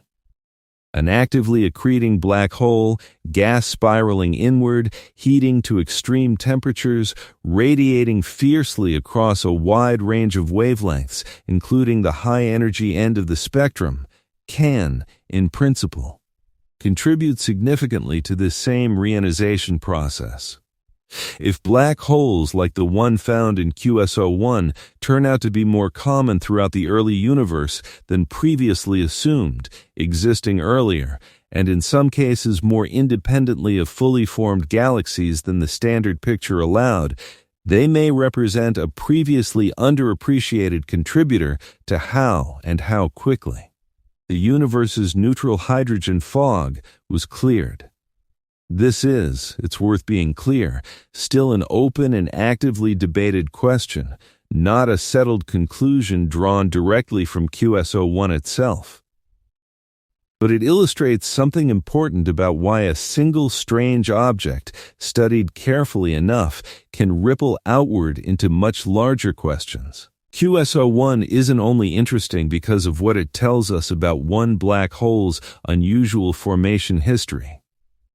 It's interesting because it forces astronomers to reconsider how common and how influential early black holes may have been in shaping some of the largest, most fundamental transitions in the universe's entire history, including the very transition that eventually made it possible for light to travel freely enough across large enough distances for a telescope 13 billion years later to see any of this at all.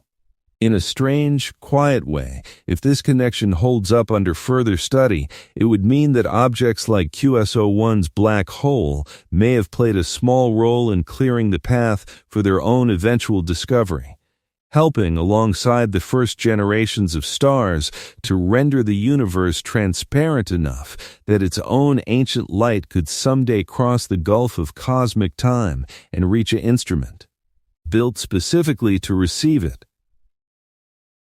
Numbers like 50 million solar masses and 13 billion light-years are easy to say and almost impossible to actually feel. So let's borrow a few smaller, more human-sized images to hold on to. The way you might hold a small stone to represent something too large to carry directly. Picture, first, a small town, not a city, just a modest cluster of a few dozen city blocks, the kind of place you could walk end to end in 20 or 30 minutes. Now imagine that somewhere near its center sits something that, on its own, outweighs nearly everything else built across those blocks combined. Not a large building among many, but a single structure whose mass rivals the entire rest of the town put together. That's roughly the imbalance astronomers are describing when they say QS01's black hole appears to dominate the mass of its entire system, rather than being the smaller, quieter partner we're used to seeing in mature galaxies. Picture, second, the way planets orbit our sun, held in place not by any special connection to the sun itself, but simply by obeying the predictable rules of gravity.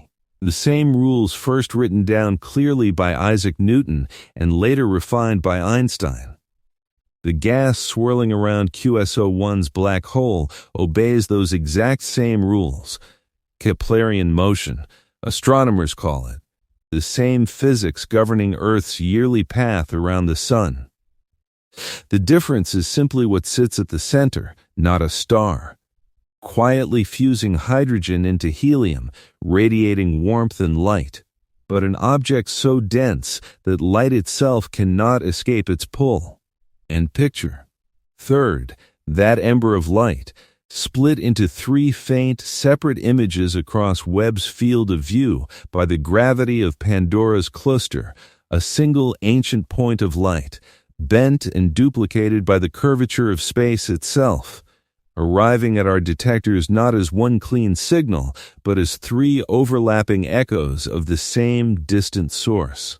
If you've ever seen a candle flame reflected and distorted through several layers of curved glass, multiplied and warped into more than one image, you have something close to the visual intuition for what gravitational lensing does to QSO1's light on its way to us. None of these images fully captures the reality. Nothing quite can. When the true scale involves 50 million solar masses and 13 billion years of travel time. But they offer something to hold on to, a set of small, human-sized handles on an object that otherwise threatens to slip entirely out of ordinary comprehension. QSO1 was found because of a fortunate alignment, a massive foreground cluster happening to sit directly between us and a faint, ancient point of light, magnifying it just enough for Webb's instruments to resolve the detail necessary for a direct mass measurement. It's worth asking the obvious question: how many similar objects are out there, in parts of the sky without the benefit of that same fortunate magnification, simply too faint for us to see at all? The honest answer is that nobody knows yet, with any real precision. What astronomers do know is that little red dots, as a broader population, are not rare in the sense that QSO1's specific extreme measurement might suggest. Survey work has already identified hundreds of candidate little red dots scattered across the deep fields Webb has examined so far. And Webb has, in the scheme of the entire observable sky, examined only a small fraction of it in this kind of detail. Every new deep field observation, every new gravitationally lensed cluster, studied carefully, adds to a growing catalog of candidates, some of which may turn out, on closer spectroscopic examination, to be objects just as extreme as QSO1 itself. This is part of why the field's current focus has shifted the way it has, away from simply confirming that extreme early black holes exist at all, since that question has now been answered clearly, and toward the much larger, more patient task of building a genuine census. How common are objects like QSO1, really, once you account for the ones too faint to detect without a lucky gravitational lens? How many of the little red dot candidates already cataloged will turn out under more careful spectroscopic study to be genuinely overmassive systems? And how many will turn out to be more modest black holes disguised by dense gas cocoons? These are not questions that get answered by a single dramatic discovery. They get answered slowly, survey by survey, spectrum by spectrum, over years of continued careful work. It's a strange thought to end on, in its own quiet way, that tonight's discovery, as remarkable as it is, may represent only a single, fortunately illuminated example of something considerably more widespread throughout the early universe. Most of the universe's earliest secrets, after all, are not sitting conveniently behind a gravitational lens, waiting to be magnified into visibility. Most of them are simply out there, in the dark, still waiting for the right combination of instrument, alignment, and patience to bring them into view. It's worth knowing that QSO1 isn't the very first hint astronomers have had that black holes and their galaxies don't always follow the tidy proportional relationship measured across most of the nearby universe. Even before Webb, astronomers studying the local present-day universe had already identified a handful of unusual dwarf galaxies, small, faint, relatively nearby systems, whose central black holes appeared strikingly overmassive relative to the modest population of stars surrounding them. These local examples are nowhere near as extreme as QS01. Their black holes are typically far less massive in absolute terms, and their host galaxies, while small, are still clearly present and identifiable. Nothing like the near total absence of a detectable stellar population found around QS01. But they served, for years before Webb's discoveries began arriving, as a quiet reminder that the tight, predictable black hole-galaxy relationship measured so consistently across large, mature galaxies might not hold universally across every corner of the cosmos, even in the present-day universe close to home. What QS01 and its companions have done is take that quiet, previously easy-to-overlook local exception and multiply it by an extraordinary factor, pushing it from a mild proportional imbalance in a handful of nearby dwarf galaxies to a black hole that appears to outweigh its detectable stellar host by a factor of 2 or more, in a system existing less than 5% of the way into the universe's current age. The pattern, in other words, was never entirely absent from our own cosmic neighborhood. It simply took the reach of an instrument like James Webb looking back across 13 billion years to reveal how extreme that same underlying pattern could become under the right, still poorly understood conditions in the universe's earliest chapters. There is something almost comforting in this connection, strange as that might sound. It means QS01 is not a complete violation of everything astronomers understood about black holes in their galaxies. It's an extreme, early expression of a variation that had already been quietly noticed, in gentler form, much closer to home. A reminder that the universe's rules are rarely as absolute as our first, most convenient measurements suggest, and that patient, continued observation tends to reveal exceptions long before it reveals whether those exceptions point to something small and local, or something as large and structurally important as the order in which the earliest galaxies and black holes came into being. Before we close, it's worth returning, one final time, to the number that started all of this, 50 million. 50 million times the mass of our Sun, concentrated into a single black hole, sitting in a system so faint in ordinary starlight that its stellar population barely registers against even Webb's extraordinary sensitivity. 50 million solar masses, measured not through inference or estimation, but through the direct, careful tracking of gas orbiting under gravity's unmistakable influence, the same fundamental technique that lets us weigh the quiet giant at the center of our own galaxy. 50 million, existing at a moment just 700 million years after the beginning of time itself. A number so early that if you compress the entire history of the universe into a single day, this black hole was already accreting before the sun had even risen on that day's morning. Hold that number gently as you drift off tonight. Not as a source of anxiety, but as a small, quiet piece of evidence that the universe is stranger, older, and more surprising than any single comfortable story can fully capture, and that somewhere, right now, patient scientists are still out there, gathering light older than almost everything else in existence, trying carefully, honestly, to understand what it means.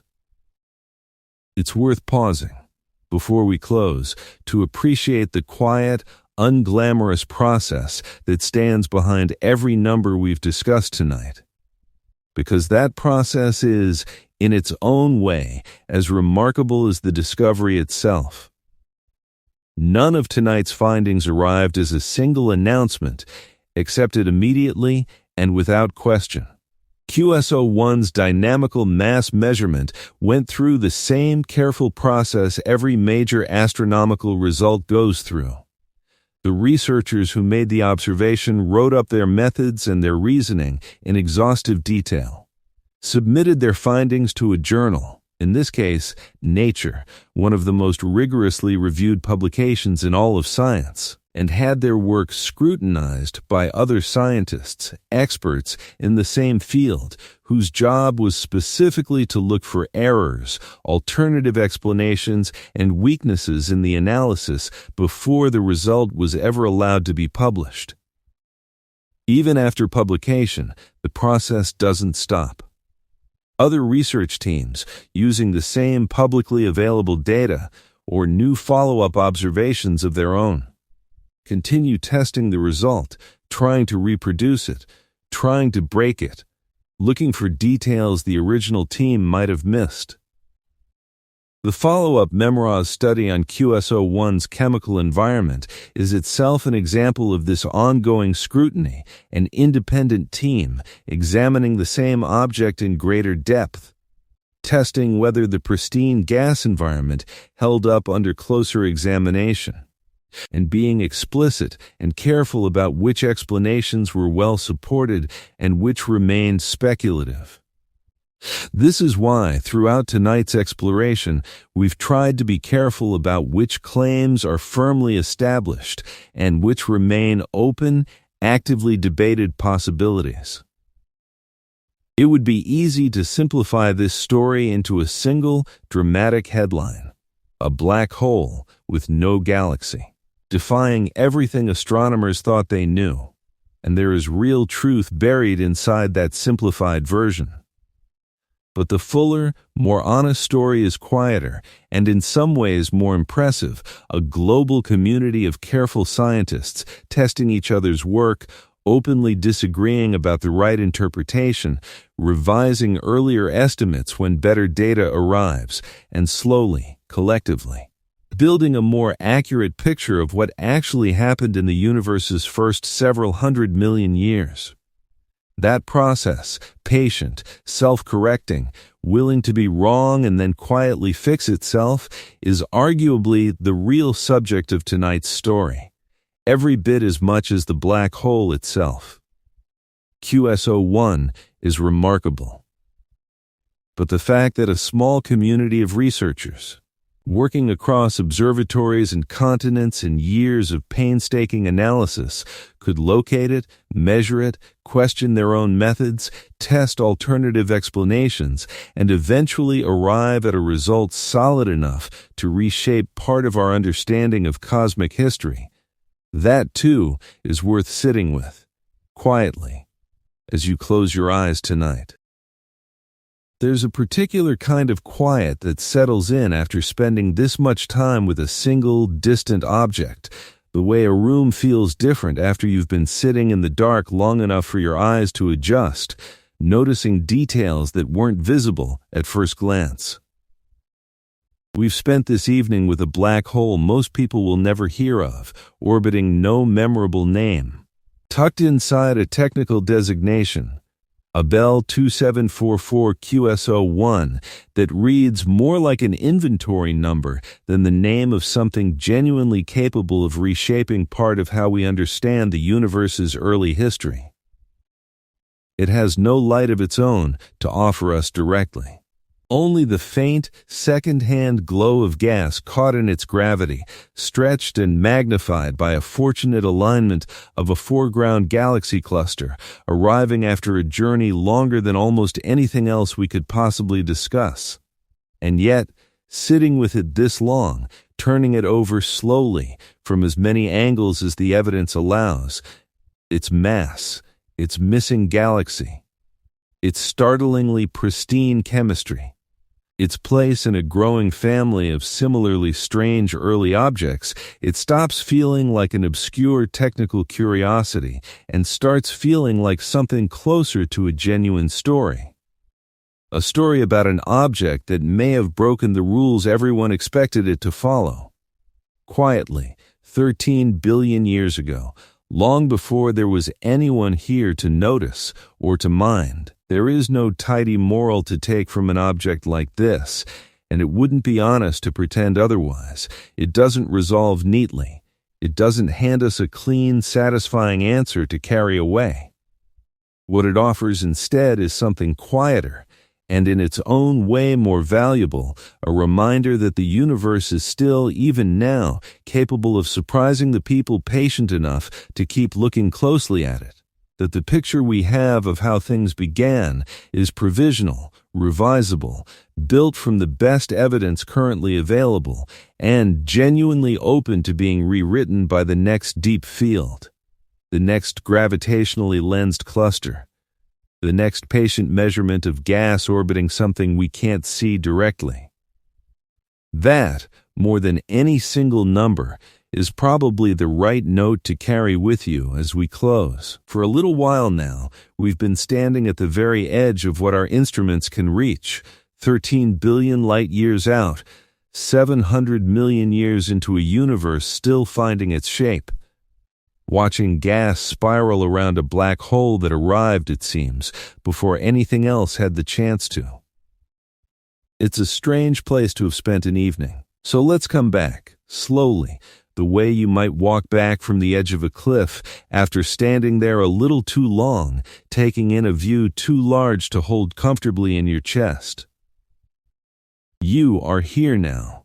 Wherever here is for you tonight, a bedroom, a couch, a quiet car, a pair of headphones in the dark, you are sitting inside a universe that has had 13 billion years longer than QSO-1's light to grow, to enrich itself, to build the kind of slow, layered structure that eventually produces a planet, an atmosphere, a nervous system capable of feeling tired, and a mind capable of sitting with an idea like the darkness came first without being swallowed by it. That is worth appreciating, gently, before you drift off. You are not looking at QSO-1 from within some cold, indifferent void. You are looking at it from the inside of one of the universe's success stories. A corner of space and time where the slow, patient work of stellar enrichment actually finished, where a habitable planet actually formed, where life actually found a foothold, and eventually, improbably, produced something curious enough to build a telescope and ask what happened at the very beginning. QSO-1's black hole. Wherever and whatever it has become in the 13 billion years since that ancient light departed, will never know that. It will never feel tired. It will never lie in the dark, turning an idea over slowly, letting it settle into something closer to peace than fear. That capacity, quiet, unglamorous, easy to take for granted, belongs to you, tonight, and to every other living thing fortunate enough to exist in a universe old enough and settled enough to make it possible. Tonight, we set out to understand how the James Webb Space Telescope may have found a black hole with no galaxy around it, and, piece by careful piece, we did. We began with the old, comfortable story, stars first, then galaxies, then black holes growing slowly and patiently at their centers, always the smaller partner in a much larger structure. We watched that story develop its first cracks in 2018 with a single ancient quasar that seemed too massive, too early to fit comfortably within it. We followed the little red dots as they emerged from Webb's earliest images, an entire new population, hinting that something in the standard picture didn't quite hold. We traced that hint through Sears 1019, GNZ11, UHZ1, and Canucks-Lard Z8, 6, each one, in its own way, chipping away at the assumption that black holes always wait for their galaxies to build them a home. And we arrived carefully at a Bell 2744 QSO-1, A black hole 50 million times the mass of our Sun, measured directly through the motion of orbiting gas, sitting in chemically near pristine material, with no substantial stellar host detected around it. Existing just 700 million years after the beginning of everything. Not floating in true emptiness. There is gas, there is light, there is an object we can study in genuine detail.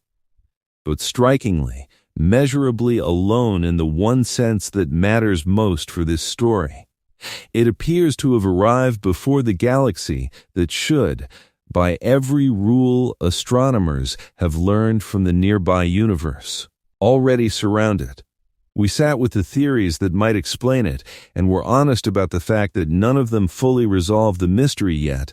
Light seeds pushed to extraordinary limits, heavy seeds born directly from collapsing gas, and the more speculative, still developing possibility that some of these objects might be relics from the very first moments of the universe itself. We looked at the broader population of little red dots and found it stranger and more varied than any single tidy explanation captures. And we let ourselves sit, gently, with what it might mean for the darkness to come first, not as something to fear, but as one more reminder that the universe is under no obligation to build itself in the order we expect. If there is one thing worth carrying with you as you drift off tonight, let it be this. The universe that produced QS01's strange early black hole is the very same universe that, given enough time and the right conditions, also produced you. The same patient laws of gravity that pulled a cloud of primordial gas directly into a black hole 700 million years after the beginning also pulled together the gas and dust that eventually became our Sun, our Earth, and every atom currently holding you together as you listen to this in the dark. We are, in the end, made of the same universe QS01 belongs to, just a much later, much more settled chapter of its story. A chapter where the slow work of stellar enrichment finished. Where planets formed, where, against long odds and across billions of patient years, something eventually became capable of building a telescope, pointing it back across 13 billion years of cosmic history, and asking, quietly, what happened at the very beginning. Somewhere out there tonight, in a pocket of space so ancient its light has been traveling since before our solar system existed, a black hole sits at the center of almost nothing, waiting, in its own slow and indifferent way, for a galaxy that may or may not have caught up to it by now. And somewhere much closer, in a warm room on a small, quiet planet built from the same star-forged atoms that make up everything else in this story, you are allowed to close your eyes. Let the scale of it all settle into something softer than awe. And rest. Good night. Sleep well. And if you found tonight's journey worth taking, consider leaving a like or subscribing to the channel. It helps this kind of slow, careful exploration reach more people who might need a little cosmic quiet tonight too. Sleep well under a sky far stranger and far older than it has any right to look this peaceful.